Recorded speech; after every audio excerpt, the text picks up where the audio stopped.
Gaming news today is all about strange developments. First, Elden Ring Nightreign seems too big to flop as user scores continue to drop and not look that impressive, but the player charts are soaring. Would a non-popular franchise be able to pull this off? Second, more info is coming out about Mindseye, and I continue to think that this game looks and feels very strange, but now we have more information about game length as well as why the game is not open world. Third, People Can Fly has announced that they are canceling 2 projects and they will also be doing layoffs. Seemingly leaving their project with PlayStation is the only thing still left on the table. I actually don't have a game for your wish list and radar this morning because I was kind of flying by the seat of my pants. We're trying something new with structure, and I was trying to be live as the premiere ended. If you haven't checked out my video where I argue that Elden Ring Nightreign should have flopped, be sure to check that out. It's based on basically everything I'm reading and seeing and hearing about the game, and that I'm kind of surprised that it's getting, I'm not surprised about the commercial success, but I don't think people would be making excuses for another game or another studio. Now, if you're watching this on YouTube, do me a quick favor and hit that like button. It helps the video. If you're watching on either Twitch or YouTube, thank you to everybody who supports the channel directly. That is how I do this full time. We are basically fan funded. So if you click join on YouTube, make sure you pick Member Plus. If you click the subscription button on Twitch, you can use Prime or a regular sub and you'll never see ads on Twitch. So there's a lot to talk about and there's a lot to get into, and we're going to jump right in. It might seem odd to talk about an Elden Ring game or a FromSoft game in this way, but I believe that Elden Ring Nightreign should be flopping, and not really because it's a bad game, but because it lacks a lot of things that would make for a good game. And there are big reasons that, people that bought this game are unhappy with it, even though it sold 2 million copies and the player numbers are soaring. Its score is not that impressive, and it basically breaks down into 3 things. There were performance issues on PC, and the immediacy a lot of it has been fixed, but secondly, it lacks basic features that you would expect in a game that FromSoft has built, and third, it's not even that great at what it sets out to do. Now, I have a full video on this where I argue that the game should have flopped, but to keep it brief here, despite all this, it doesn't seem to matter. It seems that FromSoft can do no wrong. People are out here defending it like it's fine to have performance issues day one, even though the last game had those. And the lack of features. It has no crossplay. There are no voice comms. You can't play with a duo. So that's limiting people's ability to play well. So if you matchmake, you can't talk to people because there's no voice comms. And matchmaking is more challenging, and making a team is more challenging because there's no crossplay. And if your playlist or friends list is limited, well, that's tough too because you can't play as a duo, and it's also not tuned for solo play as they've scrambled to add things to make solo play easier. Also, from a lot of the criticisms that I've read, it's not a particularly good rogue as it's very repetitious and you repeat routes and strats very quickly, and it's more repetitive than you would expect in a rogue because the dynamic aspect of the game and the randomness of the game is actually what's leading more to failure than fun. And secondly, folks are arguing it's not a great FromSoft game. It should probably be a standalone, or not a standalone, I'm sorry, but like an add-on, like a $20 DLC or something onto the base game. And its score on Steam, Xbox, and PlayStation is reflecting a fact that lots of people are not happy with this game, but it is seemingly too big to flop. It surpassed 300,000 players on Steam, so it sold 2 million copies in the first day, and that just means a game dev like this can ship something that lacks polish with performance issues, it lacks basic features like crossplay and voice comms, and it lacks even sort of the wherewithal of how to build a good game within the genre that it landed in. Hopefully Duskbloods doesn't have a similar track record here or a similar trajectory here, because high sales and not great scores is a great way to break trust. So let me know what you think. Are you playing it? Are you checking it out? Are you frustrated by some of the same issues that are frustrating everybody else? Let me know in the comments below, or you can always come discuss it in a live stream. We also have more information about Mindseye. Well, the Mindseye game from former GTA devs continues to have details that come out that are a bit confusing, and this is after strange remarks from the CEO about a paid campaign to hate on their game, convinced that some studio or company is against their game before it's even out. Now we're hearing both about the game being on the shorter side and that it is not open world, which isn't necessarily a bad thing, but it continues the theme with this game marketing and having footage and preview event, and it all just is landing in a very strange way. I feel like we're not really getting the full story. And their reasons for it being shorter than many might have expected, because I think people might have expected this game to be kind of a long tail game, and it not being an open world, I actually think these are good reasons. First, the lack of an open world will, according to the studio, make it easier for them to tell the story, because open world games give the player lots of freedom, but that's not necessarily conducive to telling a good story. And I actually kind of agree with this. Open world fatigue is definitely a thing, and focusing on a good story rather than just another open world game is something that I support. Second, the shorter length of the game. Leslie Benzie said that 20 hours was an acceptable length, saying, quote, "I think that's a good length for a game. What you also find through data is that with big games, people don't play them all. The majority of people, 60 to 70% of people, don't actually play games to the end." And listen, this is certainly true. I've said lately that once a game gets beyond 25 hours, I better be really enjoying myself if I'm going to press on to 30 or 40 or more hours beyond that. So what do you think, given all we've seen? Is this what you expected it to be, sort of a non-open world, roughly 20-hour game? Let me know in the comments below, or you can always come discuss it in a live show. We also don't have great news for fans of People Can Fly, and this is sort of keeping a trend with good and bad. Well, even though 2025 is a full year of big games and big successes, it is also continuing an unfortunate trend, and that is the trend of layoffs and canceled games. And People Can Fly just announced that, quote, "Today we made a very difficult decision to suspend the development of Project Gemini and Project Bifrost. The relevant current reports have been released to the market." Now, while it might be easy to shake off canceled games that we didn't really know anything about, the worst part of the announcement came at the end when they said, quote, "As a result, we have to significantly regroup as a studio and scale down our teams, which hurts the most." Now, they're using the word significantly, and that really creates concern that the studio may be in a bad spot. It could end up being the fraction of what they currently are. Currently, the only assumed thing is that the PlayStation-funded project that was announced earlier this year is still being worked on. So what are your thoughts on this? What do you think happens to People Can Fly as a studio? Let me know in the comments below, or you can come discuss it in a live show. And that's the latest and the greatest in the news. We're obviously in the middle of summer. Well, not in the middle of it yet. We're about to be into summer showcase season. Summer Game Fest just around the corner. And we really appreciate everybody supporting the video this morning. If you dogpiled on that and gave it a like and gave it a comment, I'm going to be combing through the comments right now to see what the reaction in general has been to that. And we don't like doing videos before we go live because we tend to step on them and then it kind of hurts them, and it looks like that's already happening. So hopefully that video can pull up. It's like once I'm live, everybody comes here instead of watching the video. And Ray says, "Good morning." And Louis Love says, "The game was way off my interest radar. I'm trying to get past Godfrey and Elden Ring proper." That's hilarious. Fuzzy says, "FromSoft name carries so much of the weight for this game." Agreed. I think that if this game was made by anybody else, or had any other studio name attached to it, I do not think it would be doing nearly as well commercially. I don't think people would be defending it either. I think, Marathon got eviscerated for not having proximity chat, but this game, it's like you don't care that it doesn't have voice comms. I don't know. At 5 a.m. the game falls way off. It must suck if you're in matchmaking. If they keep getting dips like this, I don't know how long it will last. Was that not for maintenance, Fuzzy? Did they do maintenance? Is that why it dropped the way that it did? Or is that just like, is it the precipitous sort of like, well, if no one's playing, you can't play? I do have to add some people to the total here. Han shot first, and so did you. Joker Quinn with the first gifted member of the week and the day, and he bumps this to 8, but then it's going to bump to 10. Sorry, I can't type all of a sudden. Let's just start all the way over. There we go, 10, because D Dizzle upgraded to Member Plus, and Member Pluses count as 2 whenever you upgrade. So thank you so much. That is going to make this a 7, but then it's going to become an 8, and then it's going to become a 9, because both Ashen Hollow and Ganks renewed their membership. Ganks with 50 months. That's a lot of time, Ganks. And then Ashen with 45. Morning Lono. Loving Nightreign. Very happy to see how quick they are listening and implementing feedback. I'm happy for fans that are like actually in the game and playing it and enjoying it, that they're actually listening to feedback.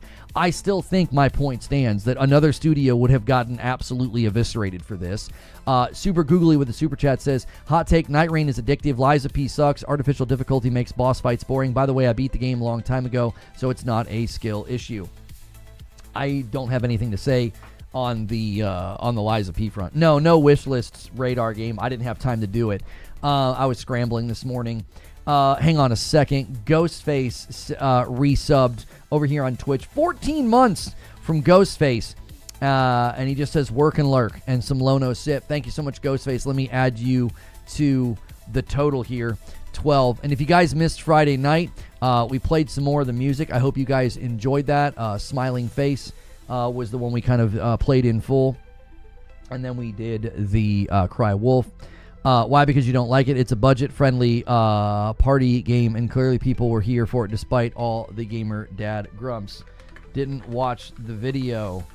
It lacks cross-play, voice comms, and isn't very good in the rogue department. Like, it's not even the people that are liking it are being critical of those things. Like, imagine launching a match-made based rogue that has really challenging combat in 2025. Imagine doing that and not having crossplay and not having voice comms. And a 5-bomb comes in from Haseo. He delivers up the first 5-bomb of the week and gets us to 17. And then he's going to do a single to get us to 18. Thank you so much, Haseo. And he gets the little battle between Twitch and YouTube to 15/4. Jack Garland says, you're not a peddler, you're just a meddler. I know I screwed up those lyrics. No, it's the lyrics that kick off the very first time that it is said is, you're not a peddler, you're just a meddler. That's exactly right. And another single comes in from Haseo. He's doing his own little member train. Guys, thank you for 100 likes on YouTube. I greatly, greatly appreciate it. Remember, whoever hits it gets it. That's who gets the gifted members. And Haseo is going to do one more and get us to 20. So we are a 5-bomb away from the first 25. And remember, whoever does it gets it. So Twitch, this is your chance to steal it. And then I owe you guys 5 instead of YouTube. So a 5-bomb would secure it. Imperial Shroom says, will you speak about Hell Is Us? Looking really good to me. That was supposed to be the game for Wishlist and Radar, but I didn't have time to write up like a good script for it. I didn't want to do it haphazardly. And it's a freaking tie. Wire Rope and Joker Quinn both did it at the exact same time. I'll just pay you both. I think that that's fair.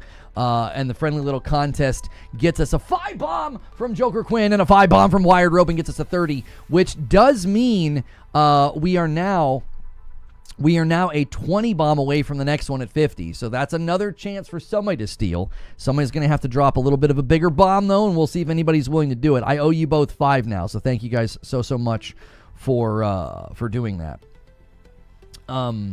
What is this? Hey, I'm a big fan of your stuff. Yeah, no, I don't need an editor. That's always my favorite when, like, you get, like, the spam email from somebody and they basically say that your videos aren't put together well. It's like, oh, thanks. Let me hire you after you insult my content. Did he answer? I just stepped away for a minute. What did you ask me? Looks like the E3 season is kicking off with State of Unreal tomorrow. Going to be showcasing The Witcher 4. You're going to be covering it. I will look into that. Possibly. This guy says giving its fans everything they want at launch has never been a FromSoft thing, right? LOL. Okay, that's funny. That's a pretty good comment.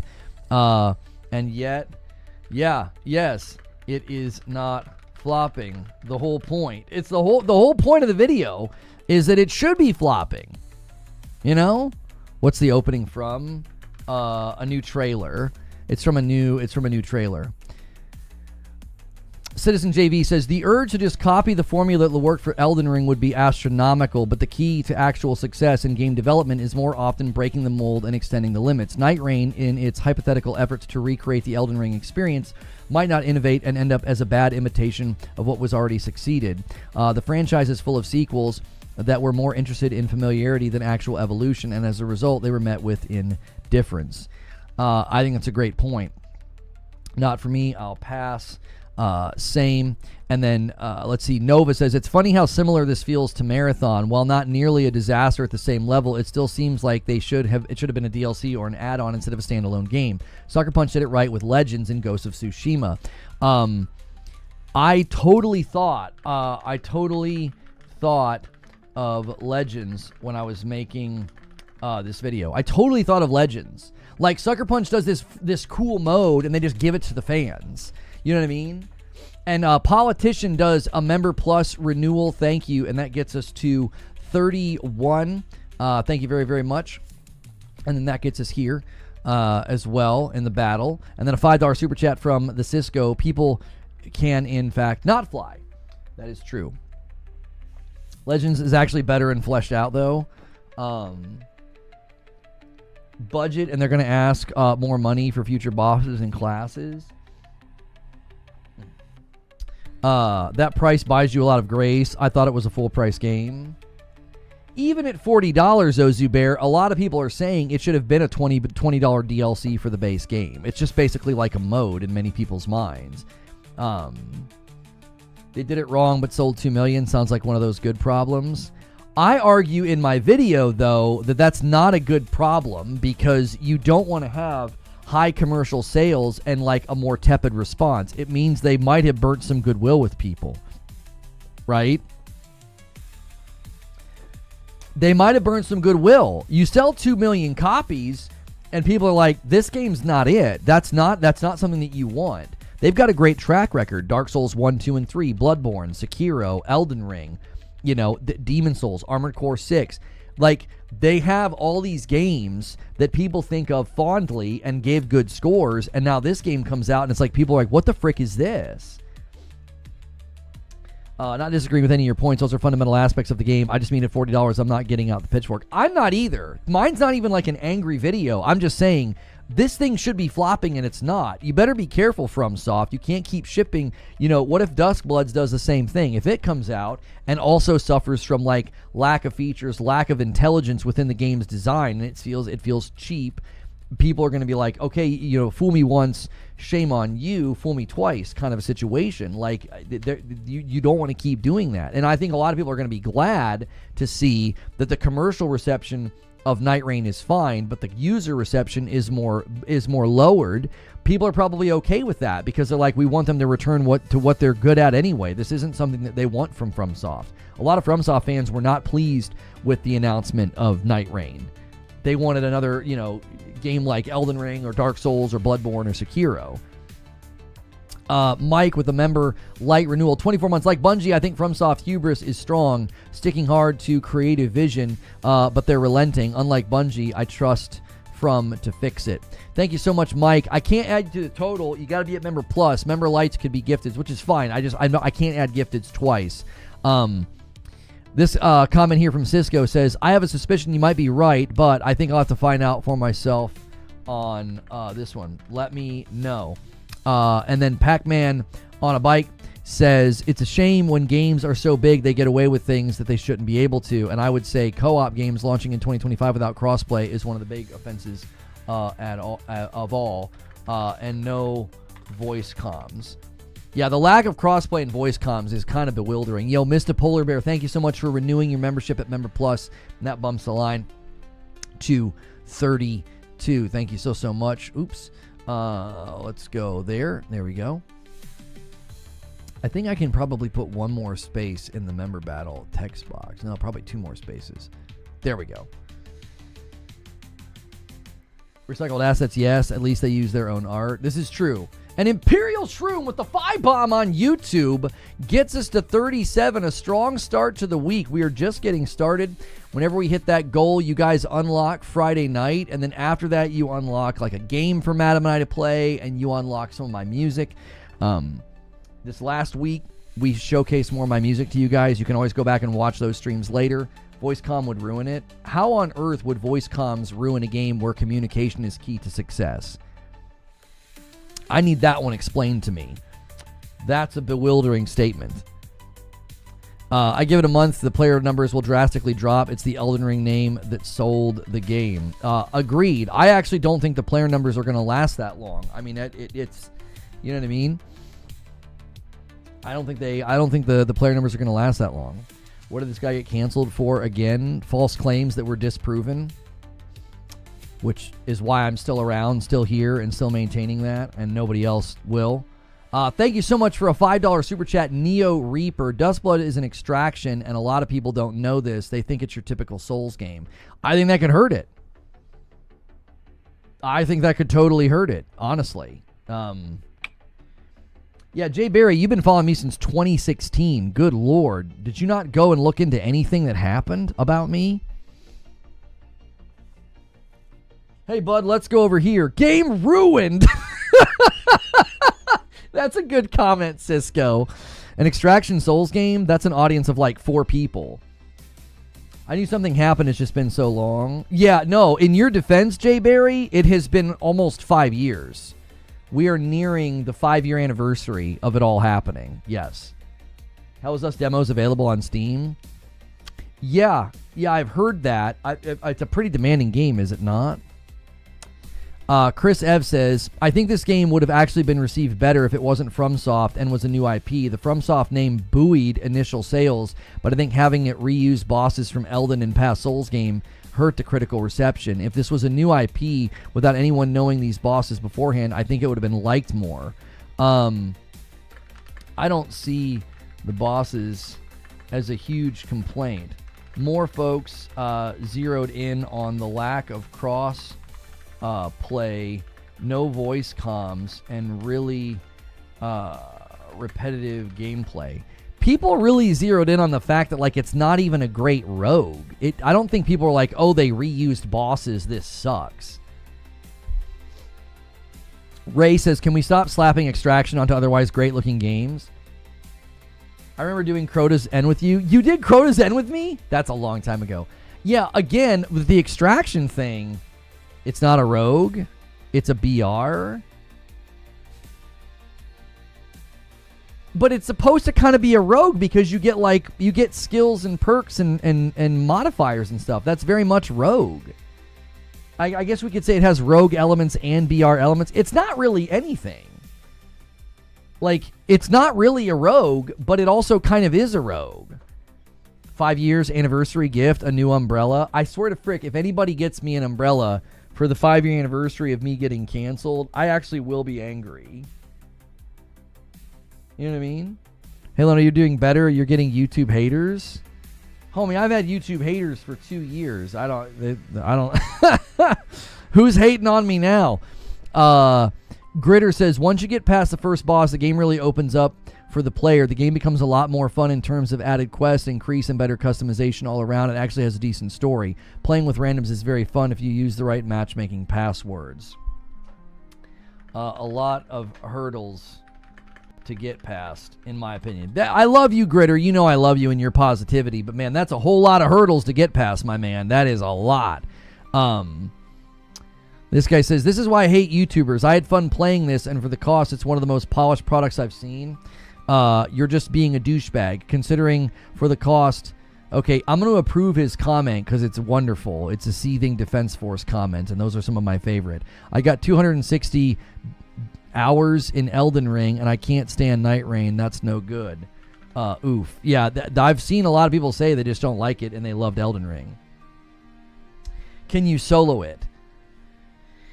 No, it's not built. I mean, you can, but it's not built for solo play. They've acknowledged it's not built for solo play. They're trying to patch solo play. Like, let's be honest, they're kind of scrambling. This game would have flopped if it was anybody else. They're scrambling. Like, in the days right after it launches, they're trying to fix performance issues on PC. They're trying to make it easier for solo, because solo play is bad, from what everybody says. Like, it is bad. And you got to play as a trio, and there's no crossplay and no voice comms. Like, you know what I'm saying? They're kind of scrambling. If anybody else would have done this and launched it and been like, yeah, solo play is so bad, we're going to scramble to make solo play more tolerable. You can't play duos. You got to play as a trio. We don't have crossplay. We don't have voice comms. Have a ball. Like, everybody would be like, what the frick is this? Nobody would defend that. Nobody would defend that. People would say, this isn't even ready. I know for a fact this person's made a couple videos about you. I don't care about that person. Yeah, I don't care. I was, when I said who made a video about me now, I wasn't asking seriously. I do not care about the parasites of YouTube will not survive. Like, it's just that meta will die. All metas do. There's nothing of substance to that type of content. It's all over the place. In every facet and every corner of YouTube, there are people that make that kind of content. It's not original. It's tired. It's like a worn out shoe. If From Software usually makes single-player games, then the lack of multiplayer features kind of makes sense, but the game not being tuned for solo play doesn't. Right. It feels like it's got a lot of internal self-contradiction. It does.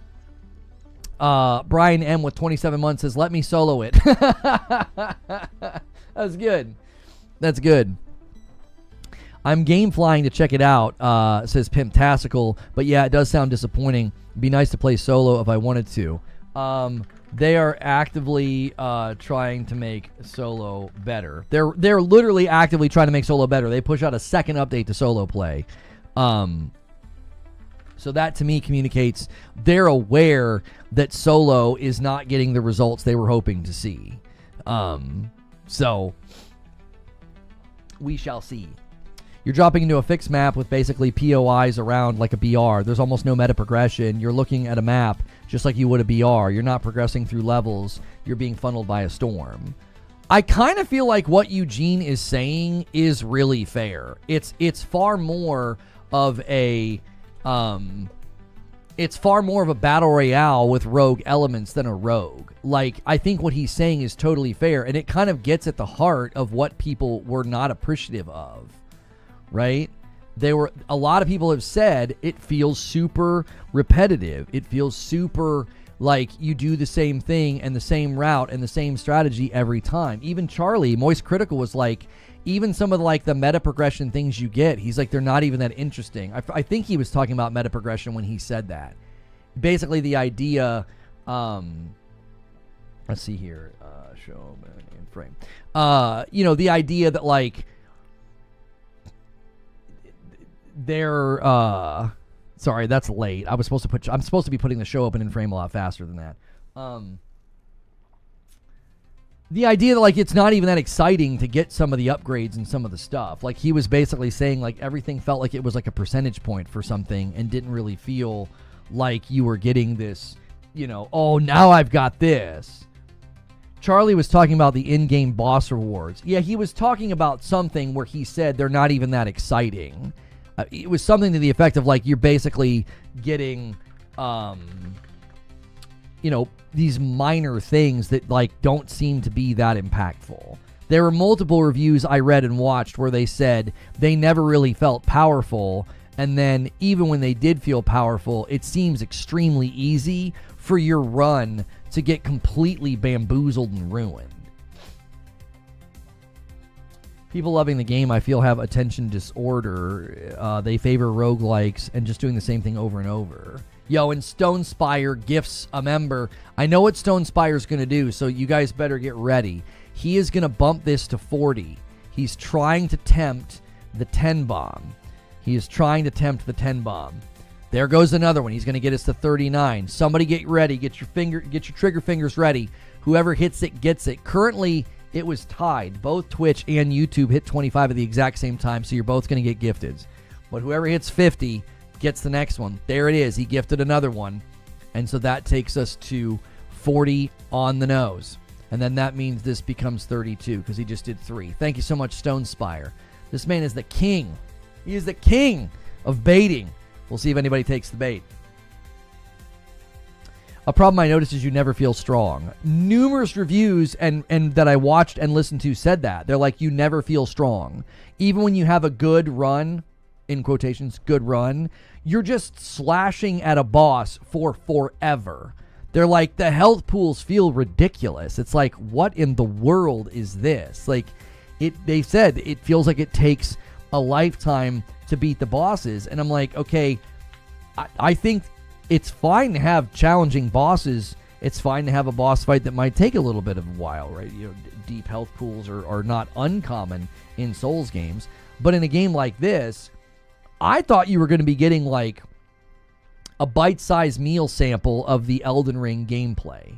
So by the time you get to the end, you've got like this crazy build and you're kind of cooking and it's really fun. Instead, people are talking like they get to the end and it's like, well, yeah, you still don't feel strong even at the end. Hidetaka Miyazaki tipped me $2 and says, how dare you criticize our magnum opus? Also, wait till we add Bloodborne map next season. Thank you. And Googly with another super chat says, game sold 2 million at launch, had 200,000 concurrent players on Steam. It actually got over 300,000. I find it incredibly fun while it lasts, and that's what matters. Enjoy playing Mario. Shut the frick up, Googly. I'm not saying it's a game that can't be fun. I didn't once speak to the fun factor. I spoke to it's lacking basic features. It's lacking polish. It doesn't seem like it even does a great job setting out to be a rogue. As Eugene has pointed out, it is more of a battle. It's more of a BR. A $5 super chat from Neo Reaper. Just throwing this out there, but Yui, this person did a full run at level 1 while solo for Nightreign already. Yeah, I don't care about those things. Those things don't matter to me. I mean, if you're just letting me know, that's great. You're always going to have the crazy high skilled guys that do like solo runs or naked runs or no hit runs. Does it claim to be a rogue? It never claimed to be a rogue, but I mean, they kind of set it up to really mimic a lot of what is appealing about rogues. You know what I mean? Didn't say you did care. I'm just saying, like, if you're trying to add that, you know, you did say just throwing it out there. So yeah, you're just kind of throwing it out there. Again, I don't think that really has any bearing on the conversation other than, like, I kind of expect the FromSoft crazies to go in and do crazy stuff. I mean, that's just kind of what they do. It's on brand, you know.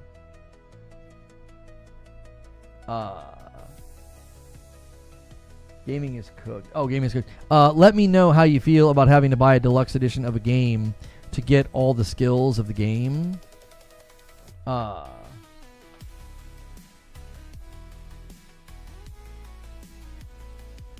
What is Matt Piscatella saying? He says, I can't believe Wario has started an Onion-like satire feed, but I'm here for it. Imagine if this were real. Seagate 4 terabyte storage expansion card for the Xbox Series is $430. Wait, is it real? Oh, it is. It is real. I don't understand why is Matt Piscatella laughing about it. I'm confused. One thing I like to track on Souls games over the weeks post-launch is the achievements. It gives percentages on PS5 so you can get a rough idea of how many players have beat certain bosses. Right now, Tricephalos is 54%, Gaping Jaw is 23%, and Sentient Pest is only 15%. How do you think those land? Like, how do you think those land? Are those good percentages, bad percentages? I loved Elden Ring, but the DLC was meh at best and put me off getting Nightreign, but I'll get it on sale probably.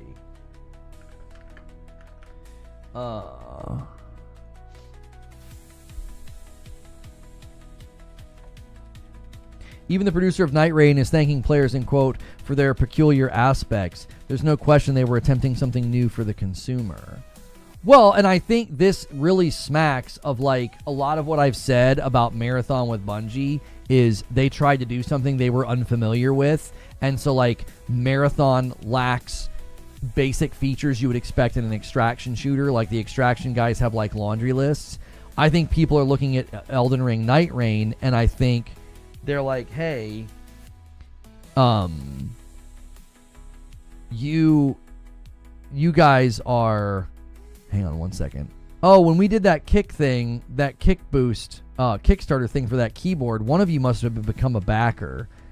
I didn't realize I was going to get paid off of that. I mean, I did the whole like sponsored disclaimer, but I didn't realize I was getting commissions from that. So what was I saying? Yeah, so it's like FromSoft, this is kind of an area where they're not an expert. They're not an expert, and so it's clear. It's like, so it's not really a rogue. It's not really a FromSoft game. It's sort of in this weird valley. Do you know what I'm saying? I think that that's fair to say. Like, it's certainly not as bad as Marathon. I'm not saying that. I guarantee you people are going to try to claim I said that. I am not saying it's as bad as Marathon. I'm saying it's a similar criticism. Like, Bungie tried to make something they're unfamiliar with, and it lacks features you would expect to be there. FromSoft attempted to do something they're unfamiliar with, and it seems to lack features that you would expect to be there. It's like, Why are these features not here? FromSoft is getting a pass because it's them and it's Elden Ring. So people are like, yeah, no, that's fine. Well, the Defense Force is here. And like, actually, the Defense Force isn't really on my video yet. They'll probably show up later today to be like, you're an idiot. This game is great. But it doesn't seem like they're even familiar with like base level features that should be in a game like this. It's new, FromSoft, and so far it's not doing bad at all. But saying that about FromSoft is weird, isn't it? It's not doing bad. It doesn't have a great score anywhere. Its player numbers and commercial success are not in doubt. But the player numbers the user scores, I think, are indicative of a game that's not landing that well for a company whose games typically land in the 90s basically across the board. Thank you, D-Tom, for 45 months of membership. I appreciate that. Stonespire set up that 10-bomb bait, and nobody took the bait, and so it's just dangling there. Whoever gets us to 50 gets the next batch of 5 members. I actually owe you guys right now, so I'm going to do that. Let me do this for, I'll do Twitch first.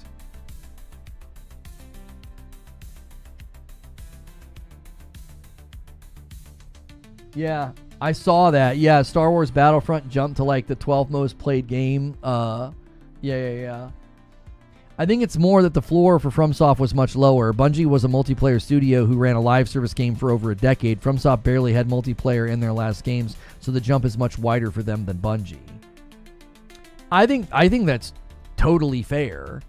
I think that's totally fair to be like, yeah, I mean, you're obviously going to have a harder time, getting basic multiplayer functionality familiarity from a company that like doesn't really do anything with multiplayer other than like it's in their games. But I feel like even multiplayer in their games has always been convoluted. There's always like 8 like weird things you have to jump through, and if you just want to play co-op, you're going to get invaded, like different things like that. Jay Hart with a $2 super chat tip says, what happened with Mindseye? Just got here. Leslie Benzies did an interview where they indicated that the game is roughly 20 hours in length, which I think is fine. I don't need another monster's huge game, and it's not open world.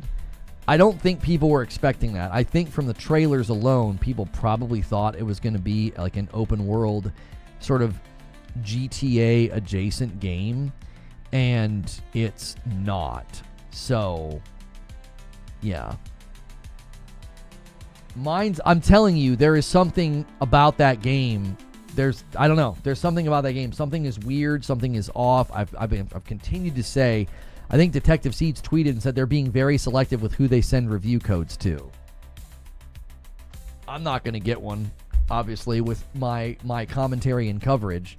If you guys are on YouTube, do me a real quick favor. Try to get us at 200 likes, like right now. Right now. That pesky thing that was, automated and annoying you guys, I turned it off. So try to help me out. We kind of take that on the chin a little bit, and likes can help. I have no interest in the game, but I commend any dev for trying new things and stepping out of their comfort zone. Well, here's my pushback on that a little bit. This is not a kid trying gymnastics and having a hard time because they're new to it. This is a long-standing and trusted game dev, okay? And you launched a game that functions and operates around multiplayer, and it doesn't have crossplay, and it doesn't have voice comms. So to me, it's not like, oh, bless their heart, they tried something new, let's be forgiving of them not doing things that are basic and expected. We be playing the Hell Is Us demo? Not today. I don't know. I don't know. Isn't it a pretty demanding game? My rig is old, and like, it does not like playing games anymore. It's like kind of barely keeping it together. I just need to get a gaming rig. Sadly, the whole goal of putting together a gaming rig on stream when we got like 1,000 member pluses or above on YouTube, that's probably a pipe dream. I don't know if we're ever going to have that many people paying for their own membership on YouTube. The culture just seems heavily resistant to that idea. So, yeah. I may just end up having to like eventually just buy a gaming rig and say I'm not going to do the build on stream incentive, because that just seems like that's like I just truly don't think it's ever going to happen. I think that the culture on YouTube is too set in stone. I thought you bought a new rig. I bought a new rig to stream on, not to play games on. Get a Starforge sponsor. Yeah, I mean, I don't know about that. I mean, I don't think we're in a place to get a sponsor or like a rig from anybody. QBZ, thank you for 33 months and a member plus. I appreciate that. We thought we had some momentum and like we were slowly going to work our way to that number of, folks picking up their own membership. No, people just say no. I mean, I've said for 2 years now that that's like one of the most important numbers so I can continue doing what I'm doing. And maybe 50 people upgraded. And there's another 2,000 that just refuse to. They either don't care or they just bank on the generosity of others, or I don't know. But that we're just going to have to reassess that incentive entirely, because that's just never going to happen. I don't think we're ever going to hit 1,000 people paying for their own members. And by the time we get to it, it's like, well, by then I should have probably just bought a rig and been done with it. The incentive was for me to put one together on stream because I don't want to do that. And people were going to enjoy watching me do something that I didn't want to do. So, you can still do a build. It could just be a build for some other purposes. The point is to watch you trying to figure it out why it won't boot. Yeah, I will not be doing that. If we don't hit the incentive, I won't do it. I'll just buy a pre-made. Like, I'm not going to suffer through that. No way. I still think that people believe FromSoft to be the best devs ever with no mistakes, and they're not. Most of their games are broken messes. It just hits a very loud audience that fell into Elden Ring. James Bond 007 First Light will officially be announced this week by IO Interactive. Nice.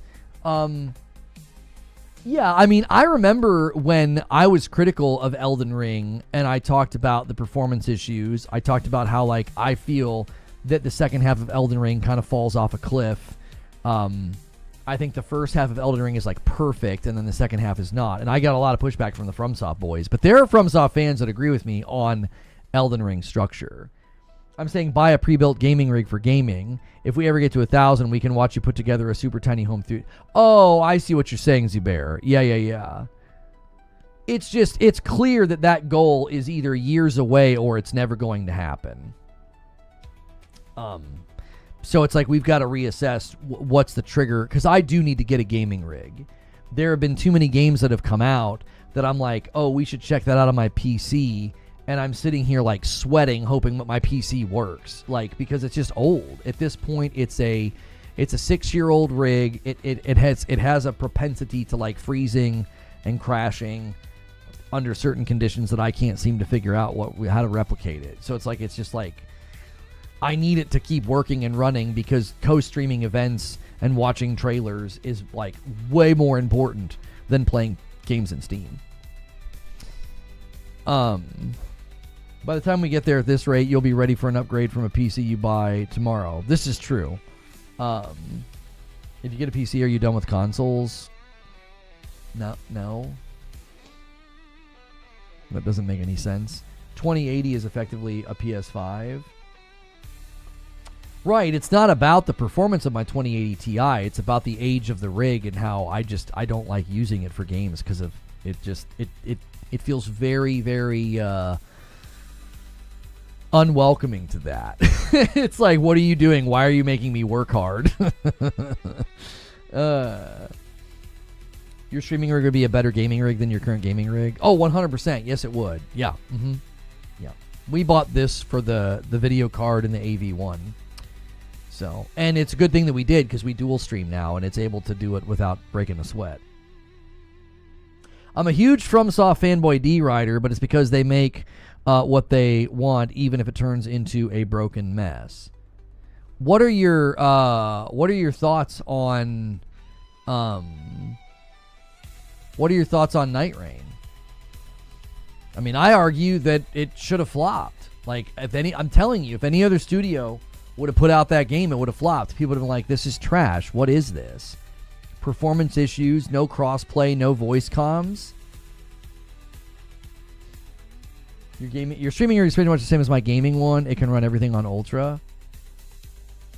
Yeah, obviously we could just buy another one because this thing has been a bit of a dream, but like I'm not really in the mood to do that right now. Like I'm not like, yeah, I want to do another big purchase. Like no.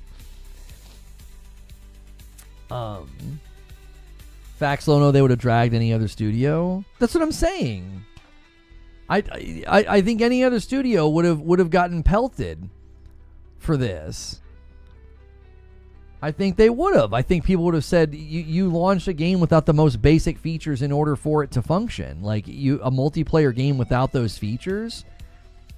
I mean, I got a poll on our channel right now that you guys can go take. Are you playing Elden Ring Nightreign? And I mean, most of the people that are seeing this poll, and this is brand new, by the way. Our polls sometimes get up to 2,000 to 3,000 votes. So this is actually a decent amount of votes for only 3 hours. 86% are saying no. So make sure and take that. I think Nightreign is a multiplayer test for From Software to test and build for Duskbloods. Maybe.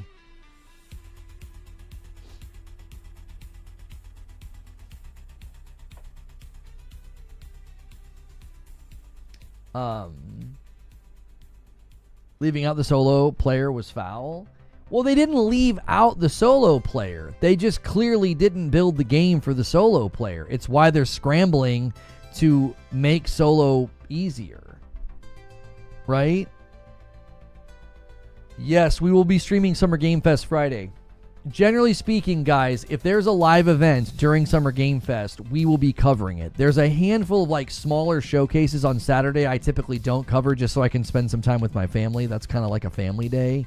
But like Future Game Show, Xbox Showcase, Summer Game Fest kickoff with Keeley, PC Game Show, we will be covering all that. I don't know if we're going to be covering the super late at night Death Stranding 2 thing. That could murder my whole week. We'll see. We'll see.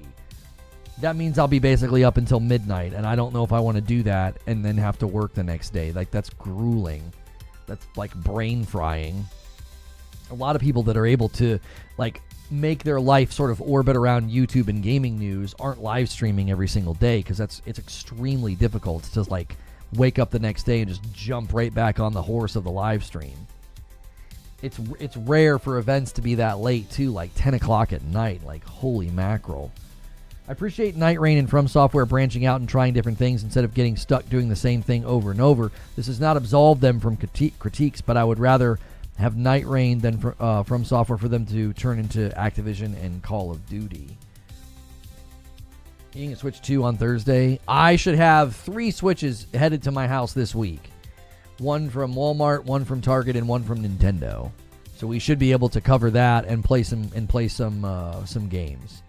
Main thing I'm going to want to do is check out Mario Kart and then check out Tears of the Kingdom. Souls games don't need voice comms. It's not an MMO. Healer and tank aren't a thing in effective level. Yeah, your insistence that voice comms aren't needed, I would raise you basically every single negative review on Steam as proof that you are incorrect. People are like, how are we supposed to do this without being able to talk to each other? Right? You can't synergize your builds. You can't talk strategy. You can't do anything. Like it literally is a game that is built around team synergy and strategy and working together in an incredibly complex environment. Like, how much of an MMO do you like actively need to be communicating? Well, in like a raid, right? Why? Because that's an incredibly challenging environment where you need to communicate. That's basically what every boss fight in a Souls game is. It's like a raid boss. Like what you're sort of talking nonsense. We play old Souls games without comms though. Do you play old Souls games with bosses that are precisely tuned to have the health and damage output to play against 3 individual players? You've played games like that. What am I going to communicate with you if we're playing together? I'm going to do damage now. No, there's ways to synergize your builds. Like, you seem to be less familiar with the game than even me, and I haven't even played it. What are you talking about? Like, there is literally ways to synergize your builds between 3 different players, favoring different things over another. Yeah, you can communicate aggro swaps. You can communicate all sorts of things. To act like communicating in this game is like just brain dead, I'm going to do damage now. Okay, you stop, my turn. No, it's not that simplistic. These boss fights are challenging and lengthy, and not being able to communicate with your teammates, if it's so unnecessary, then why is that one of the lead complaints about the game in like every review that I read? Yeah, you can coordinate your use of skills, your use of staggers, healing. If there's things where you need to be close together for certain things, like what you're saying is utter nonsense. To act like the game's just fine. You don't need to communicate. Healer and tank isn't a thing. I didn't say healer and tank was a thing. I don't know what you're talking about. You invoked those words. It's just a multiplayer boss fight, just like every other Souls game. Like Destiny Rage, you can do it without talking. I mean, okay, so here's the problem with discussions like this. A bunch of people are attempting to play a game, and they're like, hey, why don't we have voice comms in a game that's all about working together and fighting together? And you're like, oh, but you don't need it. You can do it without it. Okay, well, yeah, you can eat spaghetti with your hands. That doesn't mean that's the ideal way to eat spaghetti, right? Like, of course, yes, you can play this game without voice comms. That doesn't mean people are going to enjoy doing that. You see what I'm saying? Like, no one is saying it's impossible. You're arguing against a notion that nobody argued. Nobody said, oh, no, it's impossible. They've said, this makes this really unenjoyable. Why can't we have voice comms so that if we matchmake with a third person, we can communicate with them? Hey, this is the strat we've been running for this boss fight. Hey, this is how we've been running this. This is the route that we take. This is where we'd like to go next. You don't need running shoes for a marathon, but they sure as hell help. Right, like, if you're running a marathon, like, I could run a marathon in my bare feet. Yeah, of course you could. It doesn't mean it's going to be enjoyable or fun. There is no strat. Right. This is the take of the day. This is the take of the day. That in a game with really challenging combat and really, really difficult, like, people are having feedback where it's actually tough to win, right? It's tough to conquer it. You're saying there's no strat. There's no strat, boys. Did you know that? You can just go play Elden Ring or Elden Ring Nightreign. Pick one. It doesn't matter. And there's no strat. There's no strat to the fights. You fight Malekith the same way that you fight Margit.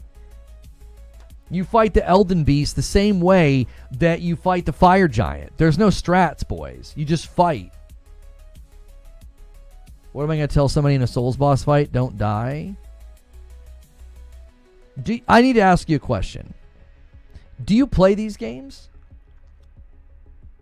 Do you play Souls games? Did you play Elden Ring? And if you have, you cannot envision people playing Elden Ring Nightreign and having strats and communicating with each other when they're going to do debuffs, when they're going to do buffs, when they're going to do attacks, when they're going to heal, when they're going to draw aggro, when they need to run away, when they're about to go down. I'm about to go down so that somebody maybe, like, I don't know, disengages in positions to get a res. Like, there are so many things you're going to do in a fight like this, moment to moment, that being able to talk to each other is extremely helpful.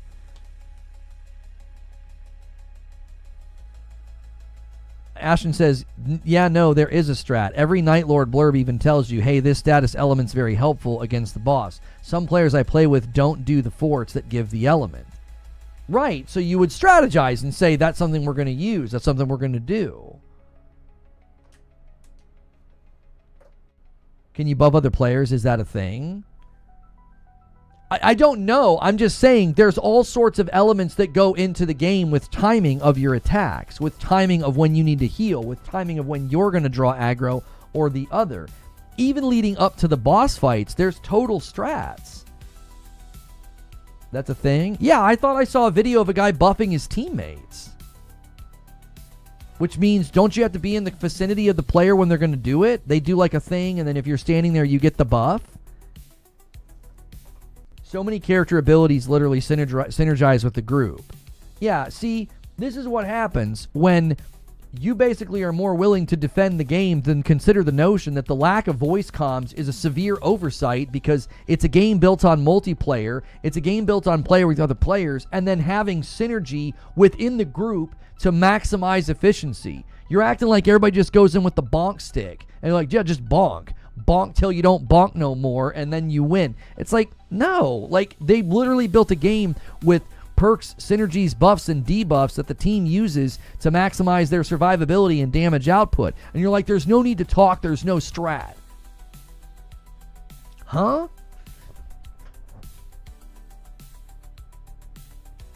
Inno's the random that runs off on his own and dies while the other two teammates are talking and communicating.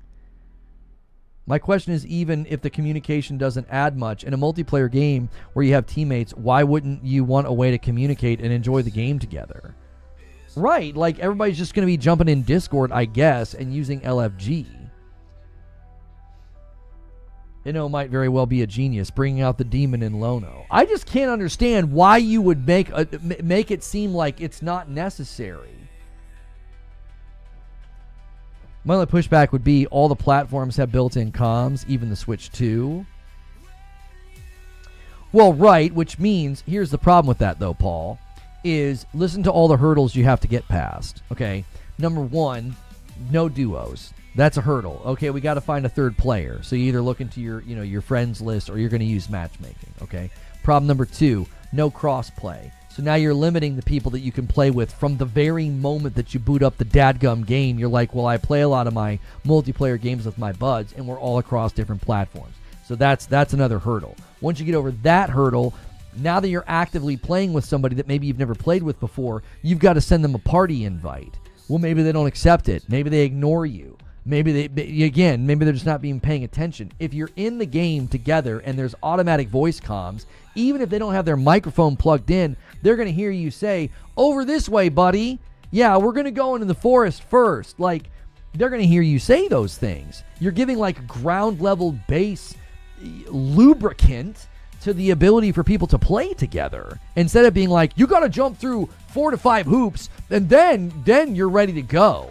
Everybody's got to be on the same platform. Everybody's got to get into a party together, and then you're good to go. And it's like, oh, okay, so we got to jump through a bunch of things that I don't have to jump through with like virtually any other game now. It's not easy to invite people you matchmake with to console chats. You see their Elden Ring name, not their PSN. Right, it's not quick, it's not conducive. That's the point. Sane says, all these problems are valid and should be addressed. I have 2 other friends on PC and on Discord, so we're having a great time. Right. It's like, it's made for the guys that are like hardcore and ready to rock. Moment one. We're ready to go. I got my boys on PC. We got Discord. We're ready to go. Okay, well, guys on PlayStation might be like, well, I'm matchmaking with people, or I don't have Discord. Or guys on Xbox are like, I'm trying to matchmake. We're the smallest platform without crossplay. Good luck. Unless they have invoice chat turned off. Yes, that is certainly something that somebody might do, Wolf Saints, but again, you're banking on the fact that somebody's going to play a multiplayer game and not turn off a base level feature that enables them to communicate with other people. Like, if somebody does that, that's on them, that's not on the game devs. The game devs can't help some idiot, that turns off like a ground level requirement for being able to, like, hey, what are we doing? Where are we dropping, boys? Where are we going? Get yours and rock. This isn't for noobs. Okay, nobody's arguing about skill and noobs. We're talking about a game that is being sold on the developer's name and the franchise's name of Elden Ring, and it lacks basic features. It always impresses me that no matter what the topic, I could literally be like, chopping off your finger is going to be painful. And somebody be like, well, not if you use dry ice and you numb it first. You're right. Sorry for saying something that's just so obviously not. Like, a multiplayer game launches without crossplay and voice comms, and people are still finding a way to defend it. Well, this game's not for noobs, man. Huh? What the frick does that have to do with the conversation? No crossplay on a multiplayer game in 2025, and your comeback is that the game is not for noobs. So what, the game is for people that want to buy it 3 times? Who am I playing with tonight? Oh, guy on PC. Better go play my version that I bought on PC. You comment on the video? All right, hang on, Brooklyn. Guys, make sure if you're on Twitch or YouTube, here, I'm going to put a link in chat. This video is live right now on the platform on YouTube. Go give it a quick like. Go give it a quick watch. Go give it a quick comment. I basically argued that Elden Ring Nightreign should have flopped. And it's clearly not flopping. Hang on. I'm going to put it in both chats. If you haven't watched it yet, there's the link. Get good. Thank you for the super chat, Super Googly. Thank you guys for 200 likes on YouTube. And the next milestone is still dangling. We're 8 away from 50. So Brooklyn says, I didn't play the original Elden Ring. This was my first experience. I definitely agree on the performance and matchmaking part. The other stuff I'm not sure, considering I didn't play the OG game, but I'm having fun. I have a group of people who play. I do feel like a lot of games have come out this year or last that solely were successful on the studio name. Indeed, this is selling on the name primarily. I think this is selling on the name. I don't think you would have seen another studio put together a Battle Royale Rogue Souls game and sell 2 million copies in the first day. I don't think you would see that. Why didn't it flop? Why do you think it sold 2 million copies in the first day? Oh, you just said it. Yeah, like, why do you think, Scotsman? What do you think was the driver behind that? Was it because the reviews were soaring? No, critical reception was tepid. What's it have on Metacritic and OpenCritic, like a 78? Critical reception was tepid. It had a 68% on Steam day one. Its score on PlayStation continues to fall. It didn't sell 2 million copies because of word of mouth or hype or rave reviews. It sold 2 million copies because it's FromSoft and it's Elden Ring. What's wrong with having fanboys? Nothing. Other than the fact that they show up and they wave away every criticism of their favorite brand and game. I came from the vid, and I'll be honest with you. It's lacking basic features, but as an overall game, it's fun and it's playable. Sorry, PC. Yeah, PC, the score on PC is already improving, so they must have fixed some of the more glaring issues. It went from like a 68 to like a 71. So here's the thing, Cascat. My video, and thank you for watching it, and thank you for coming to my live show. My video has nothing to do with whether or not it can be fun. I'm convinced that if I could have gotten the team together on Friday, we could have had some fun with it. Just goofing off, being stupid, dying. A couple of fails aren't that bad when in the early days. In the early days, I already signed up for the 1440 thing. Thank you, Wired Rope. I'm not going to get preferential treatment as I'm not a partner, but that'll hopefully change in 2 weeks.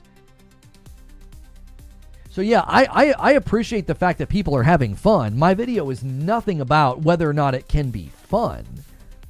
It's that it feels like a DLC mode that should have just been added to the base game, because it feels kind of hollow from what people are saying. It feels very repetitious, and yeah, it's lacking basic features. Any other game that would have tried to launch like this, I think people would have eviscerated it and been like, you're just trend chasing, rogues and battle royales and Souls games. You didn't make anything that, was actually worth, you can't even cross play, bro. You can't even talk with your teammates, bro. That's what people would be saying. Lambert said, not true. It's broken and doesn't have voice chat, which is fine for those who have been playing for games for over a decade. I don't understand the sentence that you just typed. it's broken and doesn't have voice chat, that's been fine for people playing those games for over a decade. You understand this is a game built on multiplayer. This is not a single-player game. Fanboys are defined by their inability to have rational discussion. They defend things as a reflex, and they get in their feelings. It's not productive for what we try to do here. That's what I'm saying. Like, I don't know. It's painful to hear such obvious statement. You do need comms to be successful. Example given. When you go down, you can call your teammates to revive you. Tell them to watch out from behind and etc. Right, like just getting a res. Like, my res is clear. Come get me. Come get me. Or no, my res is not clear. Do not come get me right now. Like, if the boss is in the way or your vision's obstructed a little bit. Like, there's all sorts of instances where you'd want to be able to communicate with your teammates. No, the game does not have voice chat. Crypto Brandon. Bro, it was a solo game. No, this is not a solo game. No, this is not a single player game. What are you talking about? I was talking about Elden Ring Nightreign when I said what I said, because that's the topic. It's not. Elden Ring Nightreign is not a single player game. They literally told people that it's not even tuned for solo play. I think in some cases voice chat repels people. Souls players don't want to be social. Okay, so that would be called opt out. You just opt out then. Who cares about that? That would be like when Bungie defended Marathon not having prox chat, and they're like, yeah, we want to avoid the toxicity. Do you know what you can do to avoid toxicity? You opt out and you turn it off. Random question, why do you say ETC instead of etc.? I've always wondered that for a while. I don't know. It's probably because maybe I formed the habit of reading out things like LOL, OMG. I don't know. I don't speak like that in normal life, like kids that say OMG out loud and stuff. Like, I hate that. But yeah, I don't know why I read ETC instead of saying etc. It's probably because I'm reading quickly, and so my brain just grabs what I see and I just say it. Right? I'm just reading what someone types, and so I just read what I see. It's probably what my brain is doing. I'm just going for speed. A lot of the times when I'm reading a chat message, Nightreign, while it can be played alone, wasn't designed with that to be the de facto way to play it. Now it has improved. Okay, the fact that they're having to improve solo play and they've already done 2 patches in a matter of days, yes, to their credit, they're trying to listen. Listen to what I am saying. I am saying if another studio would have launched a game with so many issues and hurdles, it would have flopped. People would have been like, F your game. I can't cross play. I can't talk to anybody. It's got performance issues. It's not even really fun to play solo. Even when I have a team, there's criticisms of the gameplay even when you have a team. It's repetitious. You run the same route every time. Bosses are overtuned with too much health. These are all things that these are people enjoying the game that are saying this, by the way. People that are enjoying Nightreign are saying everything I just said. That yes, it's fun, but it's repetitious. And bosses sometimes just have way too much health. And the RNG doesn't seem to serve like up this dynamic, fun, exciting experience. RNG is literally there to serve up like failure. Like, oh, you're done. You got to start over.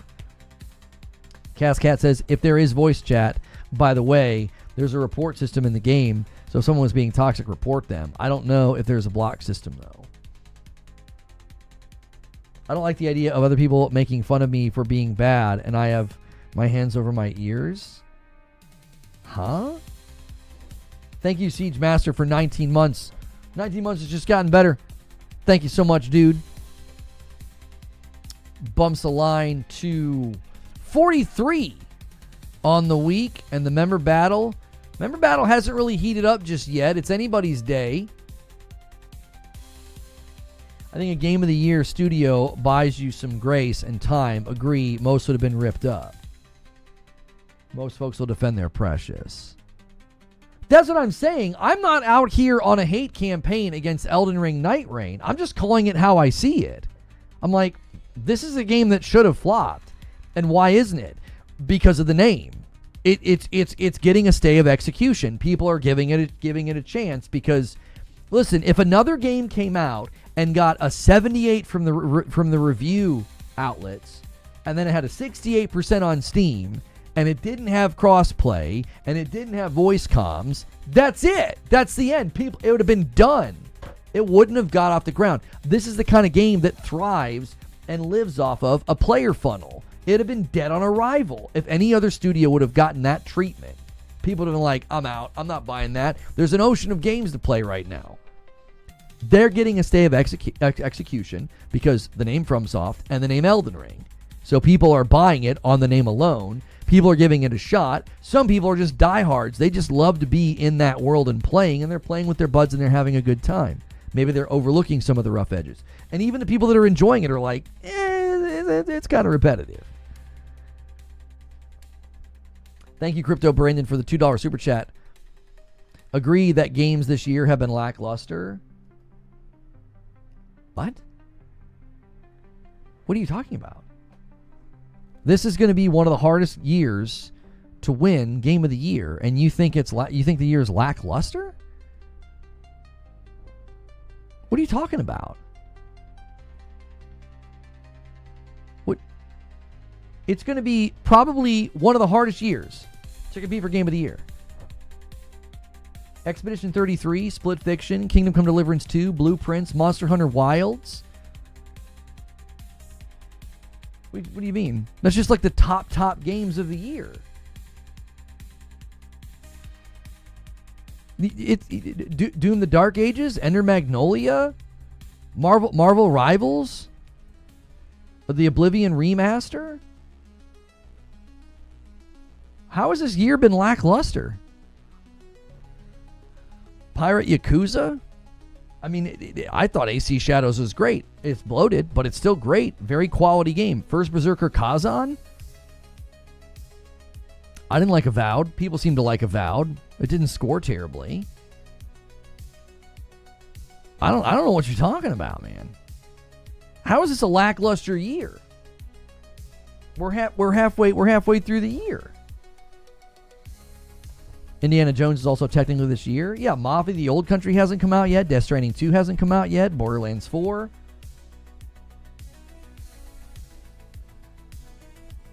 I don't know. Like, how? Tell me why you think it's lackluster. Yeah, it's June. We're halfway through the year, and I'm struggling to keep up with the backlog. Yeah, Hell Is Us is coming out. I thought Blades of Fire was great. Apparently, it didn't get the best of user scores or the best critic scores. I thought the demo was great. Yeah, Crimson Desert's coming.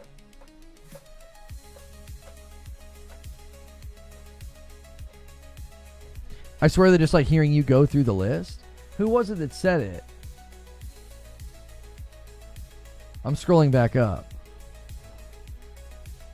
Oh, it was Crypto Brandon with the super chat. Has he replied? Last year had Stalker 2 and other great ones. Wait, you thought last year was better than this year? I thought last year was good. This year's been insane. This year has been insane. Like, you think... I'm curious. List the games that you thought last year made last year better than this year. Because I've listed the games this year that are... to me, just like making it crazy. Like, yeah, Ghost of Yotai hasn't even come out. Everybody calls it. I love all the guys that are saying Yotai. Ghost of Yotai? What, Ghost of Yotai?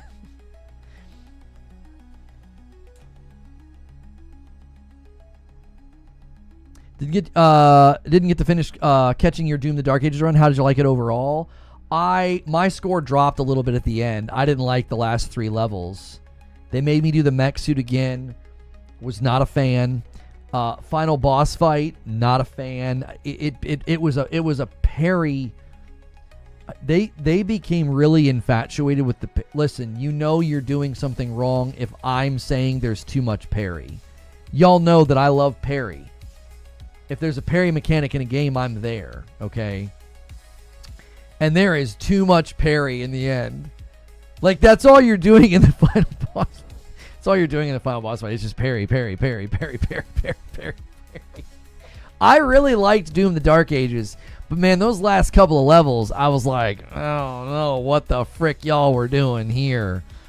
It was a bit much. Yeah, I was kind of disappointed. Because I had just told you guys, I was like, it starts to feel more like Doom later in the game. And then, like, they make you play as the mech again. I think the mech suit's terrible. It's just like a Rock'em Sock'em minigame. It's not very fun. They should have done it once for the effect, and that would have been fine. I now understand why people brought up the mech suit. Because it's basically one of the last things you get to do near the end, and it eats up a whole mission, and it just isn't that fun. It's like, I already did this. Just played Eternal After Dark Ages, and it's GOAT.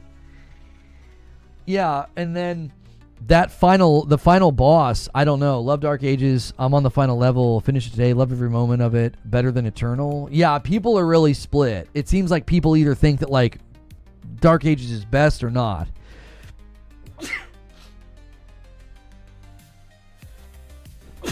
Excuse me. Golly. On this year, 17 years ago, Control-Alt-Delete posted the Lost comic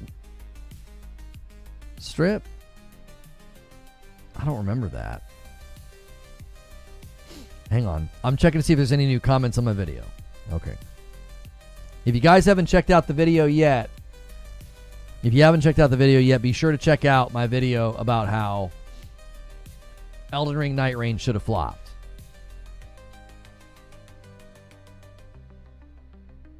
You do like Dark Ages more than Eternal? Yo, what's good, Arkham Knight? He says with a $2 super chat tip, he says, what's your take on... Oh, Jez! I missed Jez's super chat. Jez is in the chat. What's good, Jez? Arkham Knight says, what's your take on Mindseye? Hang on one second. Are you mad at Xbox again? Jez, I feel bad for the guys on Xbox. Because without crossplay, I can't imagine trying to play Nightreign and relying on multiplayer as the player numbers start to drop in a couple of weeks, because that just happens with every game. Without crossplay, like, you're the smallest platform. So that's got to be a major bummer. Like, wait, I can't play with guys on PC or PlayStation? Like, I'm railing on Elden Ring Nightreign today, Jez. Xbox is out of the frame. I do wonder what your take is, Jez. My take on the handheld is they're internally deciding they're just going to let other people make their hardware. I know they told you, and I know they gave you assurances that they're still going to do it. I don't believe them. The whole, like, oh yeah, we're still going to do our own handheld sounds an awful lot like just 4 games to me. It just has that vibe of, like, it's almost like it just sounds like a calm down vibe. Like, just calm down. We're still going to do one. I'm like, I don't think that you are. I think internally they've decided, or they're going to decide, well, just let other people make our hardware. Why are we going to spend the R&D, raw materials, get the production lines up and running? Why are we going to do all that? Let somebody else do it for us. You think the guns are better in Dark Ages? Internally, my sources don't believe them either, but we'll see. Oh, so so your sources agree with me? Making their own hardware is about licensing issues more than likely. So do your sources agree with me that, like, this is probably a shift away from making their own hardware?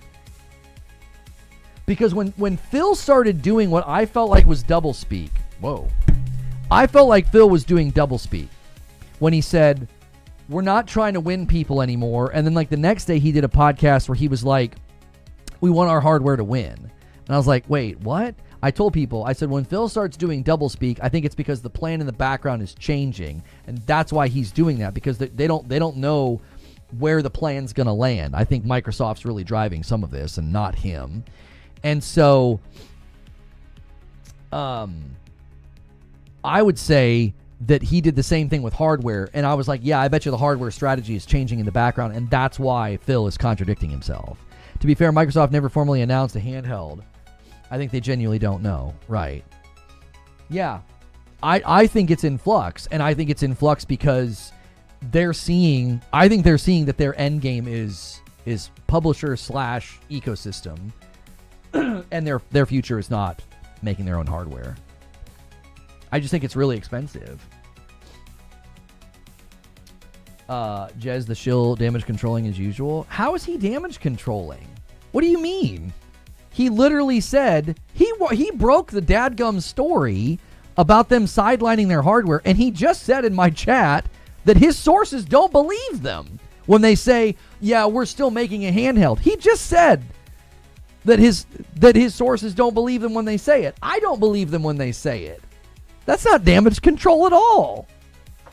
He's straight up telling you, yeah, because that's what I said. I said it sounds like that sounds to me like just 4 games. Like they just want people to calm down.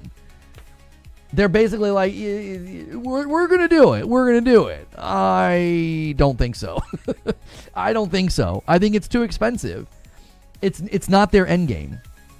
We'll see. You might be right, but Microsoft makes 100% off COD on Xbox and only 70 on others. I think that's the mentality for keeping the Xbox ecosystem going.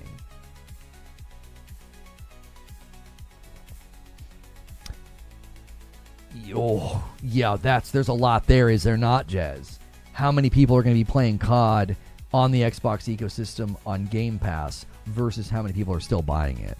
Again, another motivating factor in them just saying it's not worth it. We sell more copies on PlayStation, and so many people in our ecosystem aren't even buying. They're just using Game Pass. So that again could be another nudge to say it just isn't worth it. Like the money it just doesn't justify it. It doesn't justify the effort. 100% of 10 consoles is less than 100 million of 70% on others. I think you missed a million there, Paul, but I get your point. You're saying 100% on 10 million consoles is less than 100 million consoles doing 70%. This is, yeah, I get the logic of what Paul's saying. Game Pass is multi-billion-dollar revenue. It's not a charity. Idea is the people who don't usually pay $240 on games per year stay subbed to Game Pass. Right, but it's harder to argue that one-to-one with Call of Duty in particular, right?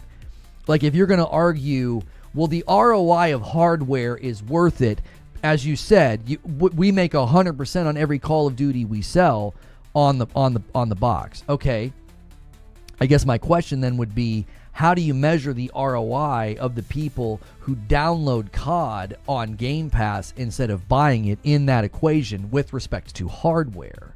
So I'm staying in the lane of hardware. I'm not saying that like Game Pass doesn't make money. It generates a lot of revenue. I'm saying if they're measuring spreadsheet here, they're trying to connect dots of like, okay, what's the impact of, Call of Duty on our choice to stay in hardware? We make 100% on every unit of Call of Duty sold. Okay, well, how many people are playing Call of Duty through Game Pass versus purchase? And then how do they measure that? I just don't know. I don't even think they know from what Phil said in that one email. He's like, we can't really measure each individual game's impact. I think Microsoft's plan isn't that Xbox shrinks. Next gen will probably inform them what the plan is. If it does bad, then yeah, it could go that way. I feel like this gen's done so bad they've already made that choice. I feel like Satya has made that choice. Everything smells like C-suite. It doesn't smell like Phil Spencer and the vibe he brought.